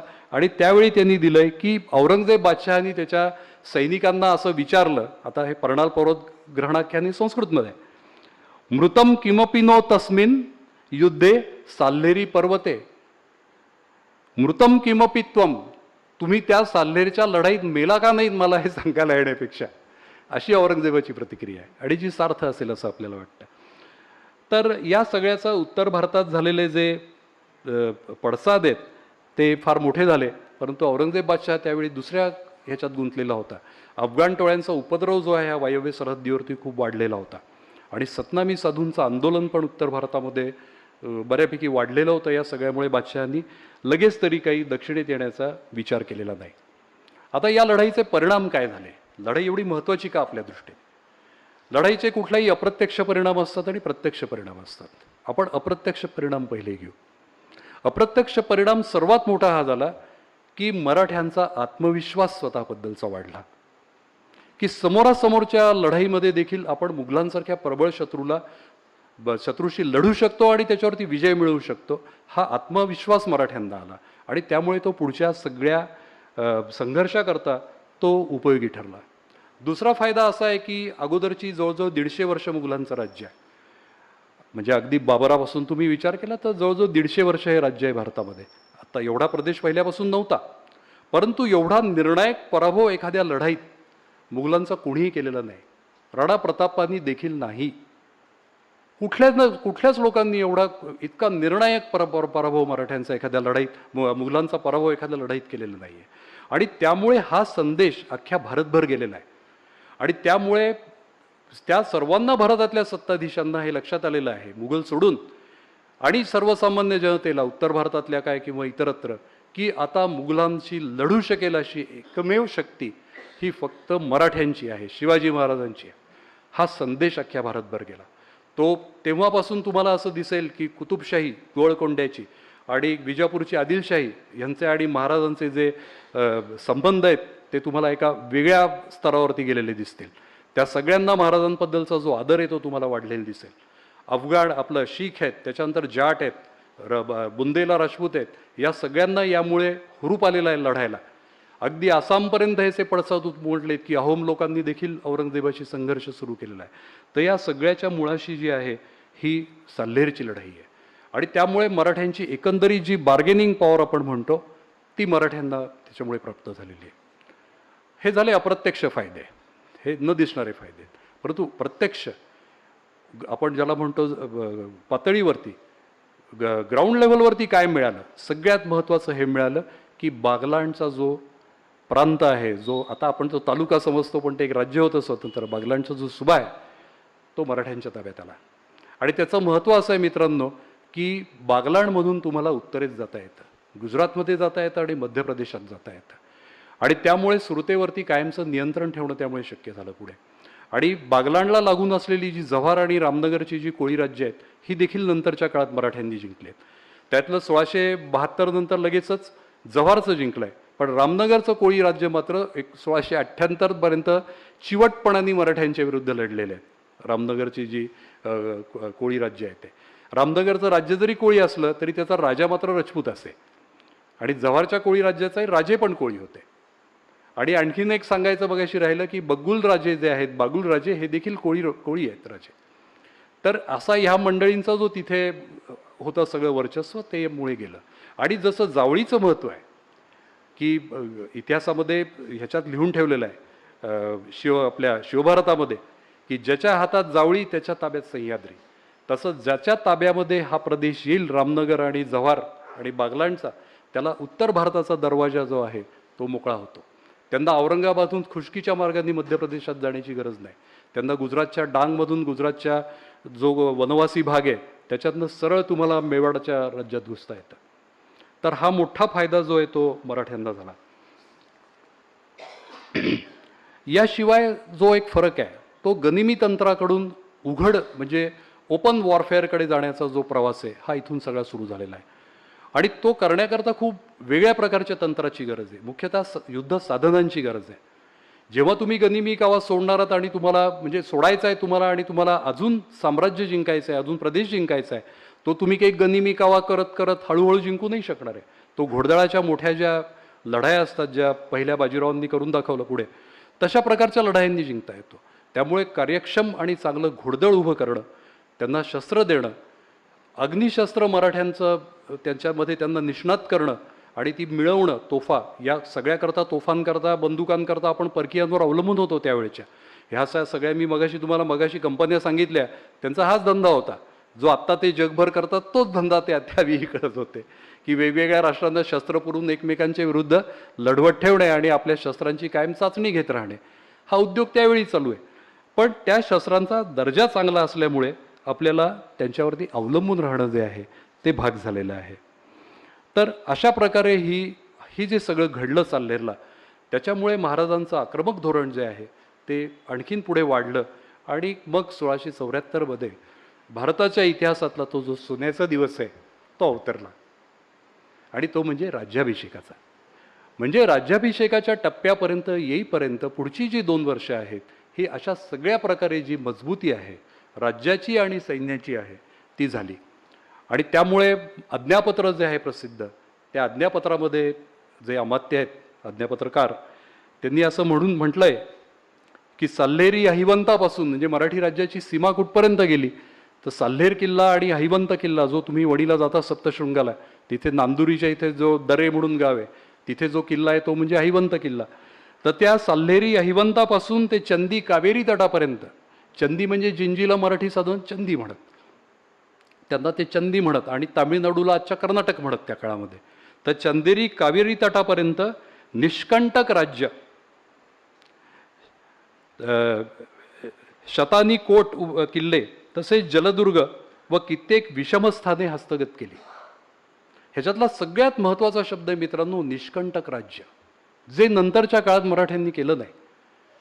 त्यांनी पूर्णपणे प्रदेश ताब्यात घेऊन त्याच्यावरती संपूर्णपणे आपला अंमल बसवणं असं पुढच्या मराठ्यांच्या काळात घडलं नाही, जे शिवाजी महाराजांनी केलेलं होतं. आणि त्यामुळे जे कोर आहे मराठा स्वराज्याचं ते इतकं मजबूत बांधणी केलेली आहे त्याची, ते तसं राहिलं. आणि त्याला त्यांनी जिंजीला राज्य जिंकून जिंजी आणि आपला म्हणजे कोल्हापूर पन्हाळगड ह्याच्यामध्ये एक असा मार्ग, कॉरिडॉर ज्याला आपण इंग्लिशमध्ये म्हणतो, असा तयार झाला की ज्यामुळे जिंजीचं जे राज्य होतं तिथे मराठ्यांना सहज प्रवेश करता येऊ शकत होता. पण तो दक्षिण दिग्विजय हा पूर्णपणे वेगळा विषय. परंतु अमात्य म्हणतात तसं मराठी राज्याची जी सीमा आहे ही गुजरातच्या पासून म्हणजे साल्हेरी अहिवंतापासून जी गेली ती खाली तामिळनाडूपर्यंत जाऊन पोचली. धन्यवाद. जय हिंद, जय महाराष्ट्र. आता आपण प्रत्यक्ष इमेजेसकडे जाऊ आणि थोडासा 5 मिनिटाचा आपण ब्रेक घेऊ. आता हे मी भाषण चालू असताना मुद्दाम दाखवलेले नाही आहेत, कारण की ती पद्धत मला फारशी पसंत नाही म्हणून नाही दाखवलेले. कारण की आधी तुम्ही संपूर्ण पार्श्वभूमी मी तुम्हाला समजावून दिली आणि कुठे काय कसं घडलं असावं याची माहिती दिली आहे, तिथल्या इतिहासाची, भूगोलाची आणि अन्यत्र. आता प्रत्यक्ष काही जे डिटेल्स आहेत ते आपल्याला इमेजेसनी समजावून घ्यायचे आहेत. त्यामुळे हे जे आहे माझं हे PPT प्रेझेंटेशन नाही आहे, हे वेगळं आहे. आणि हे तुम्हाला थोड्याच वेळात लक्षात येईल. आणि या सगळ्या माहितीला अनुषंगून ह्या ज्या इमेजेस आहेत त्या वेगवेगळ्या प्रकारच्या आपल्या पुढे येतील. परिचित असं म्युझियममधलं शिवाजी महाराजांचं चित्र आहे. नेक्स्ट. हे तुम्हाला दिसेल की हे बादशाह औरंगजेब आहे आणि आपल्याला माहिती आहे की स्वतःच्या 90पर्यंत तो कार्यरत होता आणि त्याचा उत्साह जवळजवळ अखेरपर्यंत शेवटच्या 2-3 वर्षापर्यंत तरी कायम होता. आणि महाराष्ट्रामध्ये तो 25 वर्ष होता. आणि त्याचं तख्तासह सुद्धा एक फार प्रसिद्ध पोर्ट्रेट आहे, पण ते मी इथे घेतलेलं नाही आहे. पुढे हा शिवाजी महाराजांचा लढाईवर निघालेला हे प्रसिद्ध चित्र आहे. ते केवळ आपल्याला मराठ्यांचे पोशाख शस्त्र ह्याची कल्पना यावी याच्याकरता ठेवलेलं आहे. आता हा जो आहे हा बहादूर खान आहे, जो बादशहानी ज्याला दख्खनचा सुभेदार नेमलेला होता, बादशहाचा दूध भाऊ, आणि जो मराठ्यांच्या इतिहासामध्ये खूप गाजलेला आहे. पुढे हा प्रसिद्ध पठाण सरदार जो आहे दिलेर खान तो आहे. सर्वसाधारणपणे अफगाण पठाण सरदार जे आहेत हे मुघल साम्राज्यात देखील बादशहाशी नेहमी फटकून राहत असत आणि त्यांचा एक स्वतःचा नेहमी एक ग्रुप असा त्यावेळी असे. बहुतेक सगळ्यांचाच ह्याच्यामध्ये स्वतःचा गट असे आणि या गटातटांचं राजकारण हे मुघल साम्राज्यामध्ये खूप असे. विजापूरच्या आदिलशाहीतही ते खूप मोठ्या प्रमाणात आहे. तिथे सिद्धी लोकांचा एक मोठा गट असे. Next folder. आता या ठिकाणी तुम्हाला दिसेल की हे छोटंसं राज्य हे बागलांडचं आहे आणि इथे जव्हार आपलं या ठिकाणी रामनगर आहे, सॉरी इथे जव्हार आहे आणि हे जे राज्य आहे बागलांडचं राज्य आहे. हा नकाशा एवढ्याकरता दिला आहे, हा इतिहासकार मेहेंदळेंच्या ग्रंथातनं घेतलेला आहे. तर या ठिकाणी हा जो प्रदेश आहे Nizamshahi territory ceded to Adilshahi, हा प्रदेश ही महाराजांची फक्त मूळ जहागीर आहे जी आहे ही, आणि हीच फक्त ओसाडवाडीची म्हणूया अशा प्रकारची जहागीर ही खरं त्यांना मिळालेली होती. आणि इथे जे आहे हे निजामशाही टेरिटरी ही म्हणजे निजामशाही जेव्हा बुडली 1636 तेव्हा हा जो प्रदेश आहे हा मुघलांच्या ताब्यात आला, हा जो प्रदेश आहे तो, आणि हा जो इकडचा प्रदेश तो आदिलशाहीच्या ताब्यात आला. त्यातला हा जो भाग आहे इथला हा सीमेवरचा हा महाराजांची जहागीर त्याच्यामध्ये प्रदेशात आहे. पुणे आणि पुरंदर वगैरे हा जो भाग येतो. पुढे इकडे जो आहे हा हातगडचा किल्ला आहे या ठिकाणी. म्हणजे या साम्राज्याचे रक्षक हे सगळे किल्ले आहेत. इकडे साल्हेर, पुढे मुल्हेर, गाळणा, हातगड, आणि ही जी रांग आहे ही अजिंठा सातमाळा रांग आहे. आपण जेव्हा चांदवडला जातात तेव्हा आपल्याला जे डोंगर दिसतात किंवा आधी धोडपचा डोंगर दिसतो, बरेच ट्रेकर्स आता इथे हजर असतील त्यांना ती माहिती आहे की नाशिक खाली इकडे, नाशिक खाली आहे. तर हा जो प्रदेश आहे हा या बागलांड घराण्याच्या ताब्यात होता. आणि जर का या घराण्यांनी खरं आणखीन जोमानी राहून लढाई देण्याचं ठरवलं असतं आणि आपले किल्ले देऊन शरणागती पत्करली नसती, तर जसा एक प्रकारचा लढा महाराजांनी उभारला पुणे परिसरामध्ये तसा लढा उभारता इथे येऊ शकला असता. कारण की हे घराणं मी सांगितल्याप्रमाणे आदिवासी असल्यामुळे खूप मोठ्या प्रमाणावर त्यांना आदिवासी तरुणांचा त्यांना तिथे संघर्ष करता मिळाले असते आणि इतके महत्त्वाचे किल्ले पण त्यांच्या ताब्यात होते. Next image. ही या घराण्यांची राजे आणि त्यांचा हा काळ आहे. हा मी प्रसिद्ध इतिहासकार ग खरेंच्या पुस्तकातनं घेतलाय, पण अलीकडे बरेच शिलालेख उपलब्ध झालेले आहेत जे आपले काही मित्र त्याचा अभ्यास करतायत, काहींचा केलेला आहे. परंतु साधारणतः 1530 पासून ते 1637 इथे त्यांनी शेवटचा काळ टाकलेला नाही आहे. असं जवळजवळ 100 वर्ष या घराण्याचं राज्य बागलांडच्या परिसरावर आहे आणि अत्यंत कौतुकास्पद रीतीने त्यांनी राज्य केलं आहे असं मी म्हणेन. कारण की वरती त्यांचा गुजरात सुलतानांशी लढा होत असे, खानदेशच्या फारुकी सुलतानांशी लढा होत असे आणि खाली प्रथम बहमनी आणि नंतर निजामशाहीशी लढा होत असे. पुढे हे इथे ते राज्य आहे. मी तुम्हाला जे मगाशी सांगितलं की जे ट्रायजंक्शन येतं सगळ्याचं, म्हणजे इथे गुजरातचं राज्य आहे, इथे खानदेशचं राज्य आहे आणि इथे औरंगाबाद म्हणजे दख्खनचा सुभा आहे. हा या तिन्हींच्या मध्ये बरोबर हा प्रदेश आहे आणि त्यामुळे प्राचीन काळापासून हा जो प्रदेश आहे हा आपल्या ताब्यामध्ये ठेवण्याचा राजसत्तांचा प्रयत्न आहे. तुम्ही इतिहासामध्ये हर्षवर्धन आणि दुसरा पुलकेशी यांची या लढाईचा हे ऐकलं असेल, माहिती वाचली असेल, तर त्यावेळी पुलकेशी हर्षवर्धनाची लिमिट सुद्धा यापर्यंतच आहे राज्याची. म्हणजे उत्तर भारतातल्या ज्या सत्ता आहेत त्या सहसा बागलांडच्या खाली येत नाहीत आणि इथून जाणाऱ्या ज्या सत्ता आहेत दक्षिणेतल्या म्हणजे चालुक्य असतील किंवा राष्ट्रकूट किंवा अन्य असतील त्या इथून पुढे जात नाहीत. त्याचा संघर्ष बिंदू हा प्रदेश आहे. पुढे. आता 1650 मध्ये भारत कसा होता, तर मी तुम्हाला भाषणात सांगितल्याप्रमाणे एवढा संपूर्ण जे आहे ते मुघल साम्राज्य आहे. म्हणजे आत्ताचा आसामचा सुद्धा हा भाग त्याच्यामध्ये आहे, फक्त हे अरुणाचल प्रदेश नाही आहे. ही जी आहे ही गोळकोंड्याची कुतुबशाही आहे. भागानगर ही त्याची राजधानी आहे, ज्याचं पुढे नाव हैदराबाद झालं. आणि हैदराबाद निजाम जो आहे हा असफशाही घराणं म्हणून आहे, जे औरंगजेबाच्या मृत्यूनंतर त्यांनी ही दक्षिणेतला महत्त्वाचा भाग बळकावला या निजामुल मुल्कांनी. आणि निजामुल मुल्काचा जो बाप होता त्याचं नाव होतं शहाबुद्दीन खान, जो रामशेजच्या लढ्यामध्ये मराठ्यांच्या विरुद्ध ज्याचा महत्त्वाचा वाटा होता. ही जी ही आदिलशाही आहे. आदिलशाहीच्या राजधानी आपल्याला माहिती आहे विजापूर आहे. त्याच्यानंतर इथे ही दक्षिणेतली हिंदू राज्य आहेत, ही बहुशः स्वतंत्र आहेत सगळी जी आहेत ती. इथे लहानसं मध्ये जंजिरा आहे, त्याच्यानंतर गोव्याचं आहे, पोर्तुगीजांचं राज्य आहे. ही इकडे आदिवासी स्टेट्स आहेत, ही पहिल्यापासून स्वतंत्र असायची. पुढे विजयनगर या काळामध्ये संपलंय, कारण 1565 मध्ये विजयनगरचा पराभव झाल्यानंतर पेनुकोंड्याला थोडंसं अस्तित्व राहिलं विजयनगरचं, परंतु ते पहिल्याप्रमाणे नव्हतं. मात्र ही पण तितकीच गोष्ट खरी आहे की हैदर अल्लींनी जे राज्य बळकावलं ते विजयनगरच्याच सम्राटांकडून, म्हणजे जी राजे हयात होते, आणि ते बळकावून तो त्यांना स्वतः त्यांचा सेवक म्हणवत असे. ही 1666 ते 1664 मधली महाराजांची जी सीमा आहे राज्याची ती इथे आपल्याला दिसते. ही जी आहे ती रेड कलरनी, जी थोडा तो गुंतागुंतीचा मॅप झालाय, परंतु या इथे जे आहे ते जव्हार आणि कोळिंदची राज्य आहे, तिथे बागलांडचं राज्य आहे. पुढे या ठिकाणी तुम्हाला दिसेल की या राज्याची 1672 पर्यंत, म्हणजे आता आपला जो काळ आपण विचार करतोय या भाषणापुरता, तेव्हा या राज्याची व्याप्ती वाढली आणि ही साल्हेर पर्यंतचा हा जो परिसर आहे इथे टोकाचा, हा मराठ्यांच्या ताब्यात आलेला तुम्हाला दिसतो. इकडे अर्थातच मुघल साम्राज्य आहे, इकडे आदिलशाही आहे. पुढे 1674ला म्हणजे राज्याभिषेकाला हे महाराजांचं स्वराज्य ज्याला म्हणतो, मूळ स्वराज्य त्याचं राज्य आहे. या नकाशामध्ये जिंजीच्या राज्याचा इथे भाग आपण दाखवलेला नाहीये, ते राज्य आताच्या तामिळनाडू जिंजीला आहे. पुढे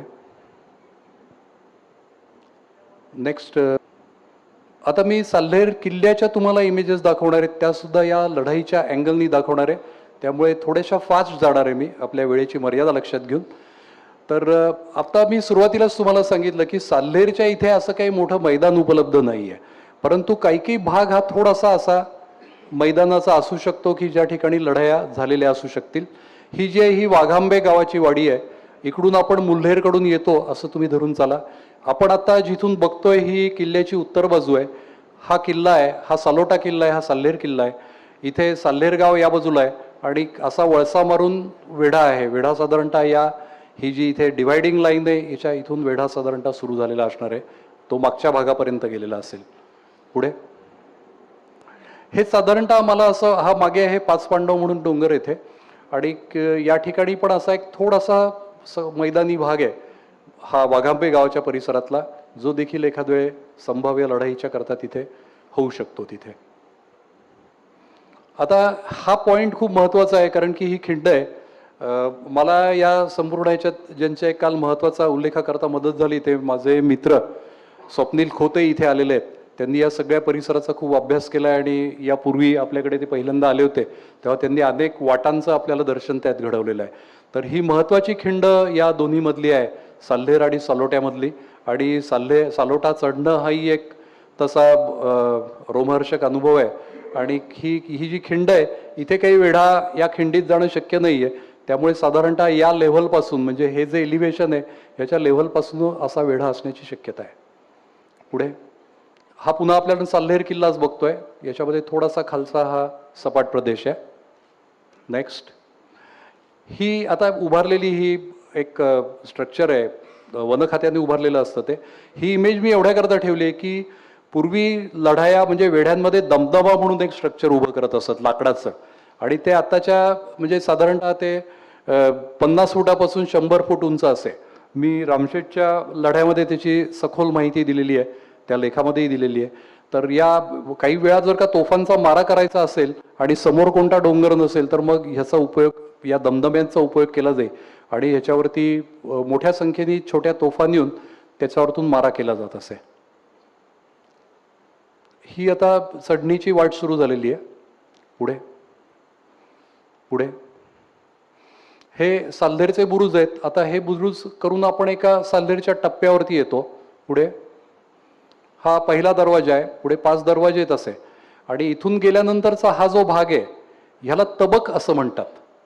आता हे नाव कुठून मिळालं आपल्याला, तर ते तबक हे नाव, हा जो किल्ला आहे त्याच्यात एक महत्त्वाचा इतिहासाचा भाग असा आहे की 1947 पर्यंत साल्हेर किल्ला हा गायकवाडांच्या ताब्यामध्ये होता, बडोद्याच्या, आणि त्यामुळे त्या संस्थांकडे त्याची सगळी इथे किल्ल्याची जी यंत्रणा आहे ती त्यांनी तिथे ठेवली जात असे. आणि त्यांच्यातर्फे त्या काळामध्ये म्हणजे 47 सालाच्या अगोदर 39 साली मराठीतले सुप्रसिद्ध लेखक चि.वी. जोशी हे बडोदा सरकारच्या नोकरीमध्ये होते आणि त्यांनी या किल्ल्याला भेट दिलेली आहे. आणि त्यांचं संचार नावाचं एक पुस्तक आहे, ते आपण जरूर मिळून वाचा, नसलं तर मी देईन म्हणजे त्याचा तो लेख. तर त्याच्यामध्ये त्यांनी महाराष्ट्राच्या छपरावरून असा लेख साल्हेरवर लिहिला आहे.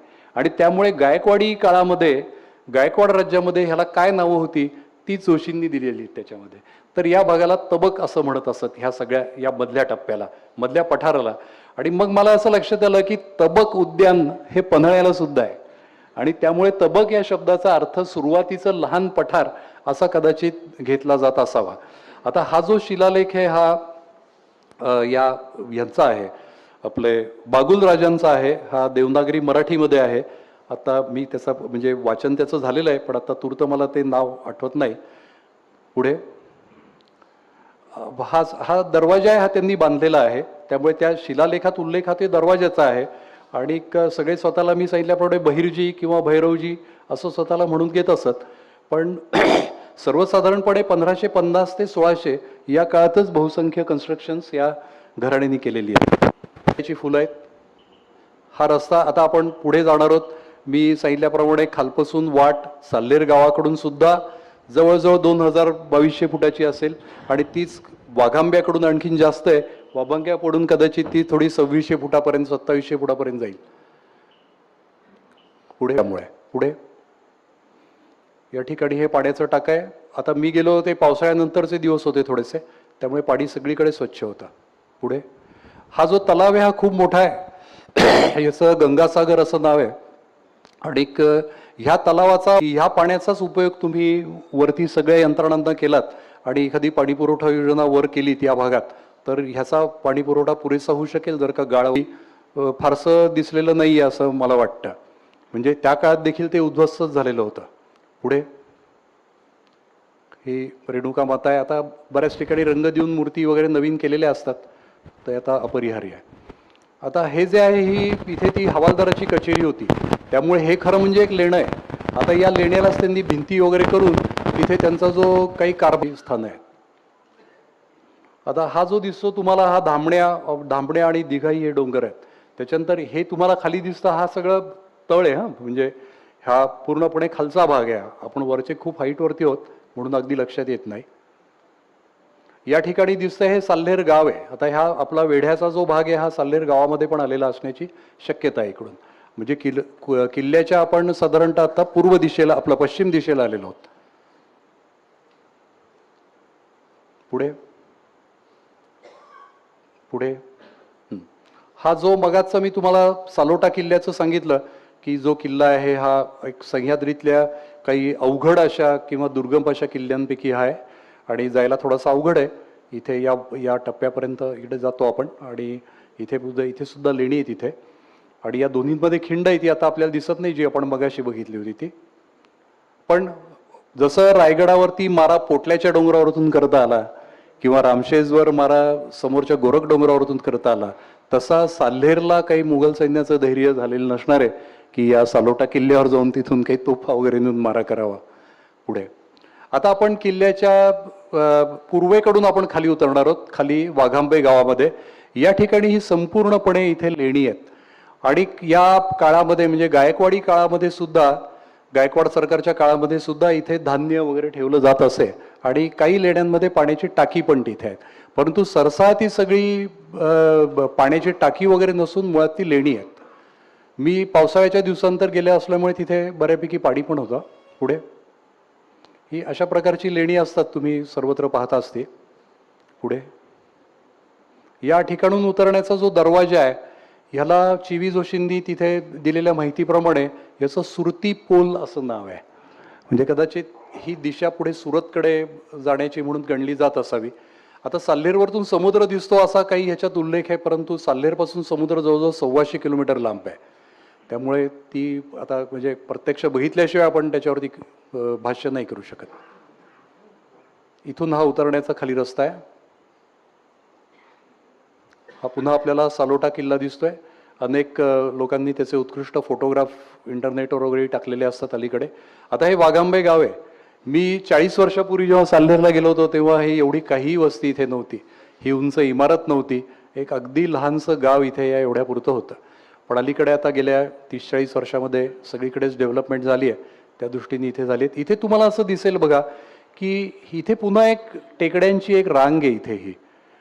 म्हणजे या इकडून आपण जेव्हा वाघांब्याकडे येतो तेव्हा इकडून सुद्धा ते एक प्रकारचं नैसर्गिक संरक्षण आहे या सगळ्या भागाला. आणि ह्याच्या पलीकडच्या भागात खाली दऱ्या आहेत आणि तिथे अर्थातच डांगचा भाग आहे. हा उतरण्याचा मार्ग आहे.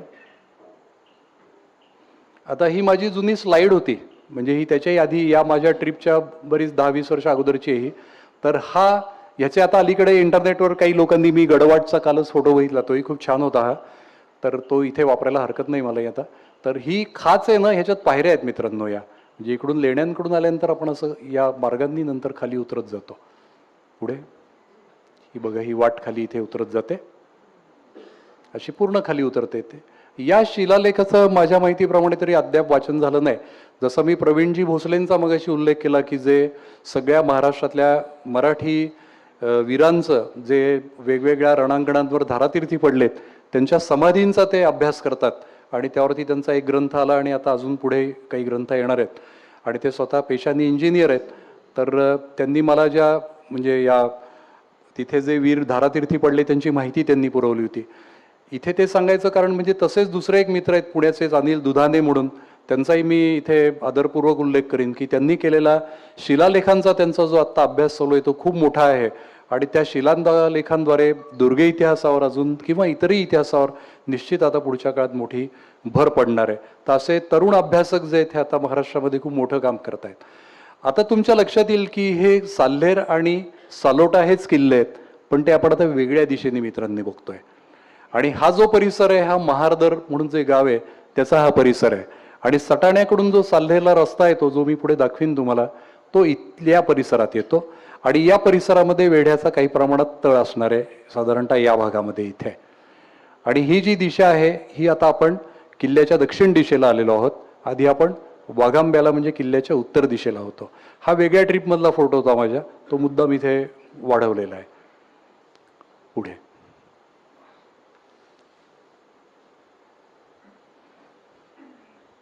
आता हे फोल्डर आपलं संपतंय. आता पुढे रूट्सचं फोल्डर आपण घेणार आहोत.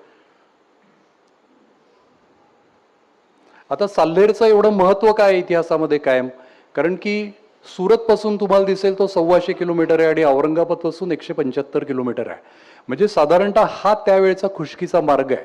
तो साल्हेरवरतून जात नाही, मी ही फक्त सरळ रेषा म्हणून इथे दाखवली आहे. आणि इथे स्केल आहे ते 1 किलोमीटर नसून 1 इंच 20 किलोमीटर पाहिजे. तर या ठिकाणाहून प्रत्यक्षात रस्ता जो जातो तो नंदुरबारवरतून जातो, म्हणजे नंदुरबारच्या जवळून जातो.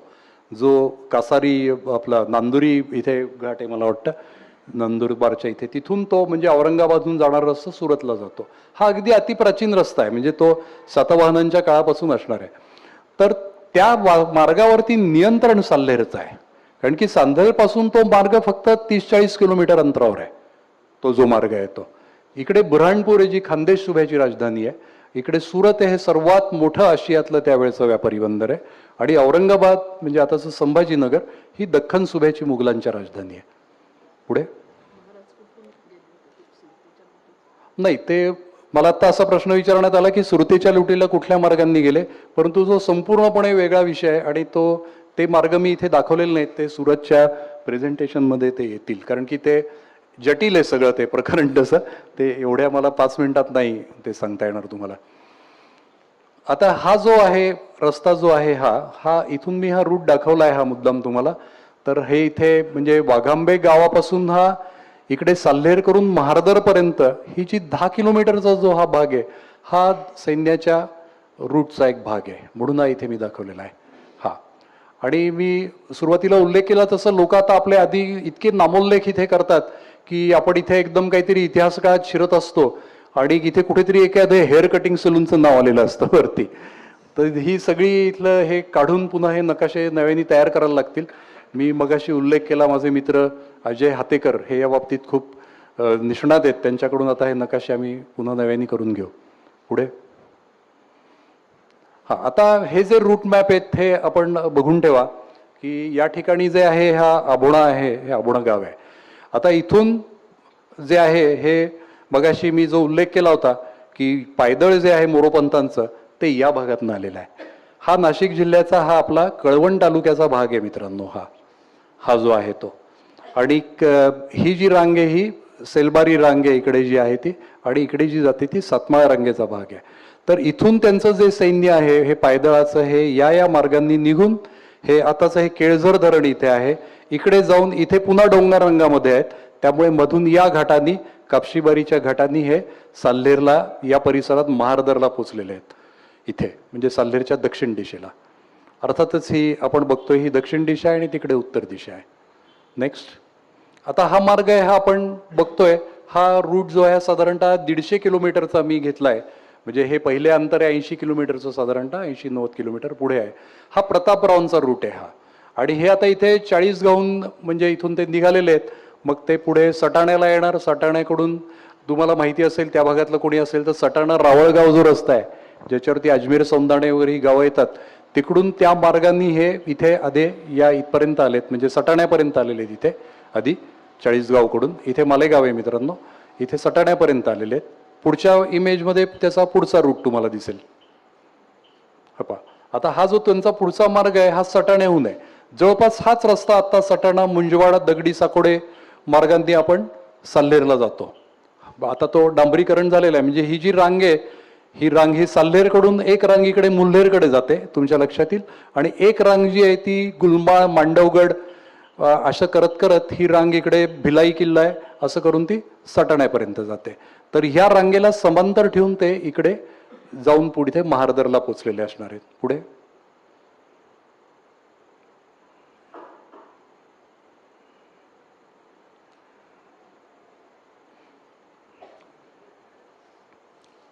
आता पहिले मी तुम्हाला दाखवणार आहे ते आता हे मराठा युद्धतंत्र म्हणून मराठ्यांचं फोल्डर आहे. आता तुम्हाला इथे दिसेल की आता तरी हे देखील थोडं उत्तर मराठाकालीन आहे, म्हणजे पानिपतच्या नंतरच्या काळातलं थोडंसं आहे. पण तरी आपण साधारणतः कल्पना करू शकाल की मराठा म्हणजे मराठा जातीय अर्थाने नव्हे, मराठा जो घोडेस्वार आहे त्याचं काय, त्याचं स्वरूप कसं असावं, ह्याच्यावर मुंडाचं आहे, अंगावर वस्त्र आहेत पूर्णपणे, सामान खूप कमी आहे, त्याला चिलखत वगैरे नाही आहे, त्याच्या हातात ढाल तलवार तर आहेच, परंतु भाला मी मगाशी उल्लेख केला त्याप्रमाणे भाला हे त्याचं आवडतं शस्त्र आहे. पुढे हा जो आहे हा मराठा पाईक आहे. आता हा फारच असा म्हणजे तुम्हाला असं वाटेल, परंतु बहुशः त्यांच्या अंगावरती कपडे जे आहेत हे पाईकांच्या अंगावर खूप कमी आहेत. एकंदरीतच जनतेच्या अंगावरचे कपडे कमी आहेत. आणि ही त्यांची आवडती जी पट्टा तलवार आहे ही पायदळाची जी ती त्याच्या हातात तुम्हाला दिसते, आणि अंगावर घोंगडी आहे, आणि मुंडासही कदाचित असेल नसेल सांगता येत नाही, पण अतिशय कमी सामान आहे.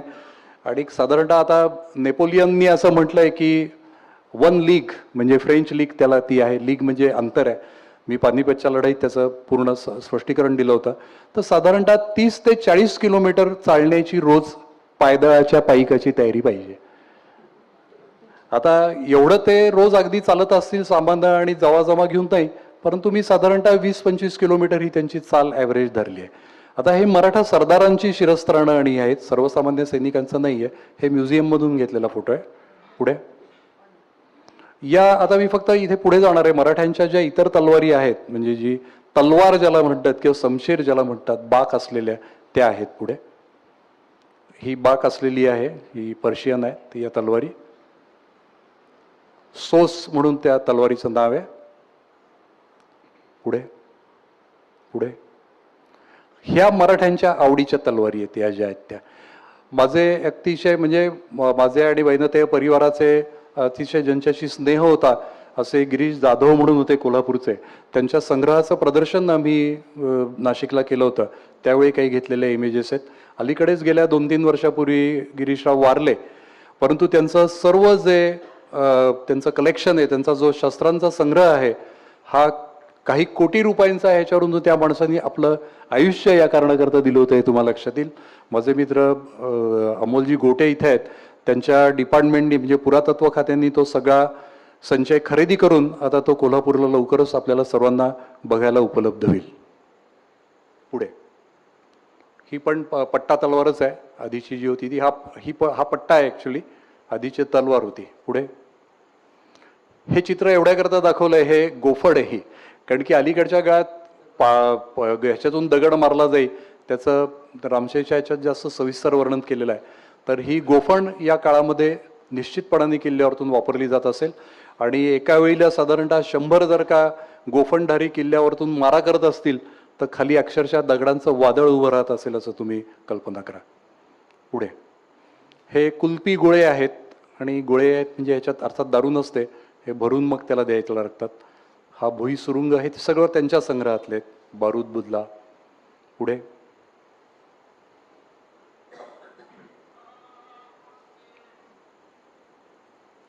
आता नेक्स्ट आपण ओझरतं एक बघणार आहोत, ते मुघल युद्धतंत्राचं आहे.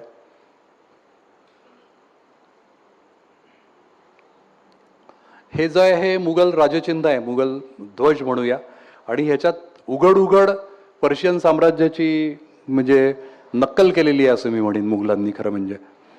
पुढे हा एक जनरली मुघल मनसबदाराचं हे आहे की त्याचा साधारणतः लवाजमा कसा असे, त्याच्या पुढे कसे आहेत लोक, पाईक आहेत, पायदळातले आहेत, मागे मग साईडनी घोडदळ आहे, या पद्धतीने.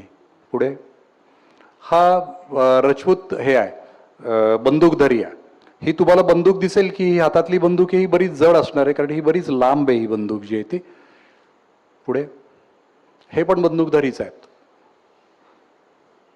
हा सर्वसाधारणपणे मुघल पाईक आहे. तुम्हाला दिसेल की याला चिलखत आहे, शिरस्त्राण आहे, ढाल सुद्धा ह्याची मोठी आहे जास्त, तलवारी आहेत 2. ह्याची देखील तलवार तुम्हाला आपल्या पट्टा तलवारीप्रमाणेच आहे बघा. पुढे हा मुघल घोडेस्वार आहे. त्याचा तुम्ही लवाजमा सगळा बघा की त्याला किती वजन घेऊन तो घोड्यावरून प्रवास करतोय ते. जरा मागची इमेज पुन्हा घ्या. इथे तुम्हाला त्याच्या बाणांचा भाता दिसेल, कारण या धनुर्धारी म्हणजे या म्हणूया आपण म्हणजे आर्चरीमध्ये, धनुर्विद्येमध्ये मंगोलांची परंपरा जी ही मुघल सैन्यापर्यंत सुद्धा चालत आलेली दिसते, तो आपल्याला दिसते, आणि अफगाण सैन्यात देखील ती निश्चितपणाने होती. पुढे हा मी तुम्हाला उल्लेख केला तो बंदूकधारी आहे, हा की जो त्याच्यावरतून बंदूक मारतोय तो. पुढे ही ऍक्च्युली अकबराच्या काळातलं ही तोफ आहे. अनेक प्रकारे ह्या छोट्या छोट्या नळ्या असलेला तोफेचा गडा आहे.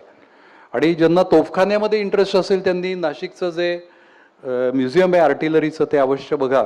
मला पानिपतच्या भाषणाच्या वेळी त्याचा मला खूप उपयोग झालेला आहे. पुढे ज्याच्यावरती मी शत्रुनल किंवा उंटावरची जंबुरक ज्याचा उल्लेख केला होता, ही छोटी तोफ आहे. ही ह्याची नळी किती लहान आहे तुम्हाला लक्षात येईल, त्यामुळे लिंबाचा गोळा जेमतेम त्यातनं उडत असेल, लिंबा एवढा गोळा साधारण. आणि हा उंट हा खाली पण बसवला जात असे, आणि उंटाला खाली बांधून दोन्ही दोऱ्या इकडे साईडला बांधत असत की त्यामुळे जो रिकॉईल आहे त्या गोळ्याचा, त्याचा जो धक्का बसतो तो त्याचा त्रास होत नसे, आणि उंटाला हळूहळू त्याची सवय पण होत असेल. आणि हा उंट जो आहे हा संपूर्ण युद्ध क्षेत्रामध्ये फिरवत असत. हे जे आहे हा आपला दिवाळीतला जो अग्निबाण असतो त्याची मोठी आवृत्ती आहे. ही टिपू सुलतानच्या ह्याच्यातलं हे चित्र आहे, पण हे सरसहा भारतामध्ये हे जवळजवळ वापरलं गेलंय. आणि भारतातला एक युद्ध साधन म्हणून तो ब्रिटन किंवा युरोपियन युद्धतज्ञांनी पण त्याचा स्वीकार केलेला आहे. हा साधारणपणे हा बांबू असे 6-7 फूट लांब, इथे 1-1.5 फुटाची ही नळी आहे लोखंडी, याच्यामध्ये दारू भरली जात असे, इथे वातीनी पेटवला जातो. तो शक्यतो एखाद्या ट्रायपॉड सारख्या ह्याच्यावर ठेवत पण असत. पुढे इथे तुम्हाला तो हातात घेऊन उभा आहे दिसतो, हाही तो दख्खनचाच आहे हा. पुढे हे चित्र आहे, हे थोडं लेट आहे, हे मंगोल वॉरियर्सचं आहे, पण हे मी तुम्हाला एवढ्याकरता दाखवलं की ह्याच्यामध्ये जे हत्यार आहे ते परशू आहे. परशू म्हणजे तुम्हाला असं वाटतं की परशुरामाच्या नावामध्ये जो परशू आहे तो काय आहे, तर ते इतकं महत्वाचं हत्यार आहे. आणि कदाचित परशुराम ही खरोखरी होऊन गेलेली व्यक्ती असेल इतिहासात, तर परशुरामाच्या सैन्यांनी ह्या परशूचा वापर केलेला आहे. आणि तो कदाचित लोखंडाचा असल्यामुळे इथलं जे क्षत्रिय सैन्य जे होतं हयहय क्षत्रियांचं, ज्यांचं माळव्यात राज्य होतं, ज्यांचे असं म्हणतात ना 100 वेळा ते 1000 वेळा हे झालं लढाई, क्षत्रियांचा निसंहार झाला वगैरे वगैरे, तर हे शस्त्र जे आहे हे तेव्हापासून आहे. म्हणजे साधारणतः इसवी सनाच्या 500-1000 वर्षापासून लोहयुग आल्यापासून, कदाचित आधी तांब्याचं किंवा पितळ्याचं पण असेल, हे शस्त्र तेव्हापासून युद्धतंत्रामध्ये वापरलं जात होतं. ही मोर्चाची साधनं आहेत. ही मोर्चा म्हणजे जो आता कलेक्टर कचेरीवर काढला जातो तो मोर्चा नाही, तर मोर्चा म्हणजे जो लढाईला जेव्हा खंदक खणत असत किल्ल्याच्या भोवती, तेव्हा वरतून येणारा मारा रोखण्यासाठी लाकडाची वेगवेगळी साधनं उपयोगात आणत, त्याला मोर्चे म्हणत ते. आणि त्याच्याकरता खूप मोठ्या प्रमाणावर लाकूड लागत असे, ज्यांनी वेढा घातलाय त्या सैन्याला. पुढे तो इथे एवढ्याकरता ठेवलाय, थोडी कल्पना यावी म्हणून.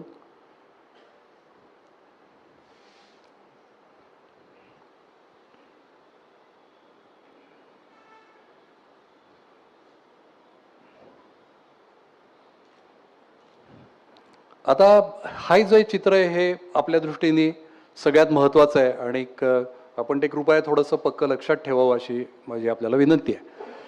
तर या ठिकाणी हा आपल्याला दिसतो हा साल्हेर किल्ला आहे. आता आपण अर्थातच किल्ल्याच्या दक्षिणेकडून तो बघतोय. मी तुम्हाला जो शेवटचा साल्हेर आणि सालोट्याचं जो छायाचित्र दाखवलं होतं इमेज, तिथे आहोत आपण असं तुम्ही समजा. आणि हा जो आहे हा साल्हेर किल्ला आहे, हा जो आहे हा सालोटा किल्ला आहे. ही या दोघांच्या मधली खिंड आहे. ही इकडे जाते, इकडे वाघांबे गावाकडे ती जाते. हा वाघांब्याचा तळ आहे, वेढ्याचा मुख्य तळ आहे, इकडे मुल्हेर गाव आहे. त्याच्यानंतर हा वेढा जो आहे हा साधारणतः इथपासून त्यांनी सुरुवात केलेली असणार आहे आणि अशी करून तो इथपर्यंत आलेला आहे. आणि इथून तो अजून थोडा पुढे गेलेला असला पाहिजे, तो या चित्रात थोडा घ्यायचा राहिला. या ठिकाणी मी उल्लेख केलेलं महारदर जे गाव आहे ते इथे आहे.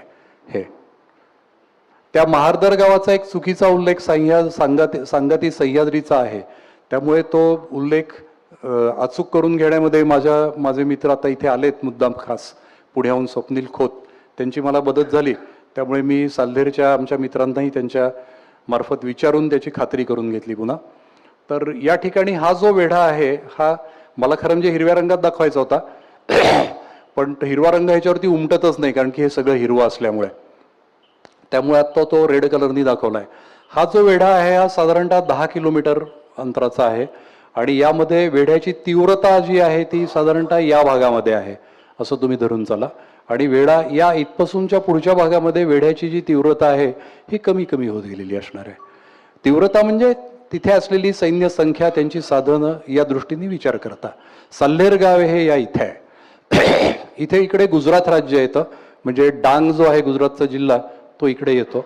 आणि आपली जी आहे आता हे 4 लढाईचे जे नकाशे आहेत हे मी तयार केलेले आहेत. हाच पॅटर्न मी साधारणतः पानिपतच्या माझ्या याच्यात युद्धाच्या लढाईच्या वर्णनाकरता, रणसंग्रामाच्या वर्णनाकरता घेतला होता. इथेही त्याच पद्धतीने मी तुम्हाला हे सांगणार आहे.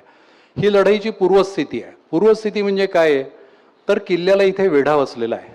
हा वेढा सर्वसाधारणपणे या इथपासून निघून हा वेढा जो आहे हा इथपर्यंत गेलेला आहे, जो मगाशी मीच्या आधीच्या चित्रात तुम्हाला दाखवलेला आहे. हे साल्हेर किल्ल्याचं नकाशा चित्र आहे. हे साल्हेर किल्ल्यातलं आपण जे परशुरामाचं मंदिर टोकावर पाहिलं ते इकडे आहे. इकडे काही बुरुज आहेत, हे यज्ञकुंड इथे होतं.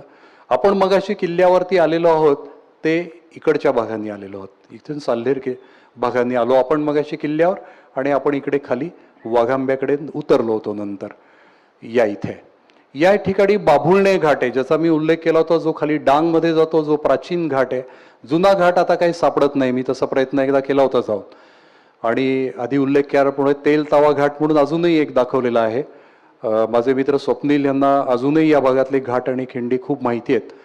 तर हा महत्त्वाचा घाट मात्र आहे म्हणून हा आपण इथे घेतलाय. तर या ठिकाणी मुघलांचं जे उपठाणं आहे ते इथे असलं पाहिजे आणि मुख्य छावणी जी आहे ही वाघांब्याला असली पाहिजे. या ठिकाणी किल्ल्यावरची शिबंदी आहे ही आपण आता केशरी रंगाने दाखवली आहे, मुघलांना आपण हिरव्या रंगाने दाखवले. या इथून आपण साल्हेर गाव आहे पण आपण इथून साधारणतः चढलेलो होतो असं धरून चाला तुम्ही. तर हे याप्रमाणे आहे.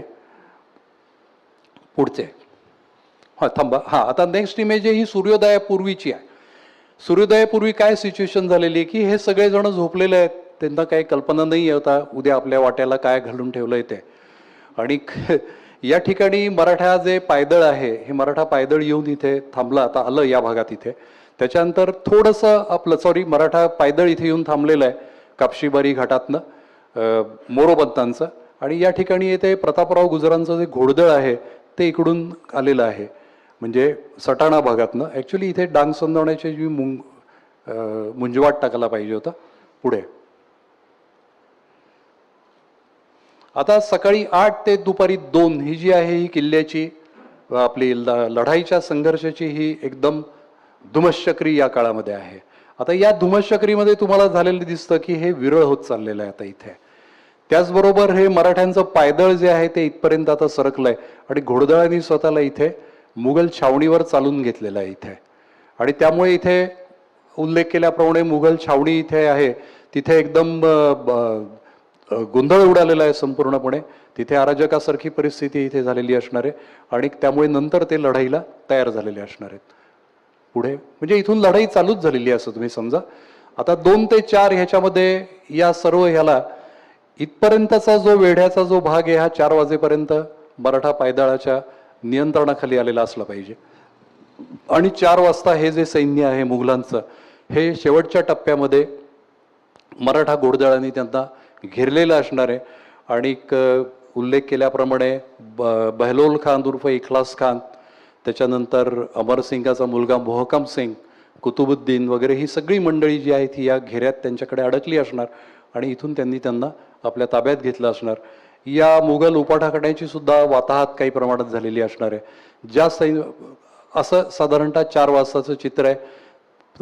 शिबंदी ही पुढे पुढे थोडी खाली उतरलेली तुम्हाला दिसेल. मगाशी मी ती अगदी कोअरमध्ये इथे दाखवली होती. पुढे आता इथे संध्याकाळी 6 वाजताचं काय चित्र झालेलं आहे तर आता किल्ल्यावरती मराठ्यांचा झेंडा आता लागला असणार आहे. इथे तो या तळावरती लागलेला आपल्याला दिसतो.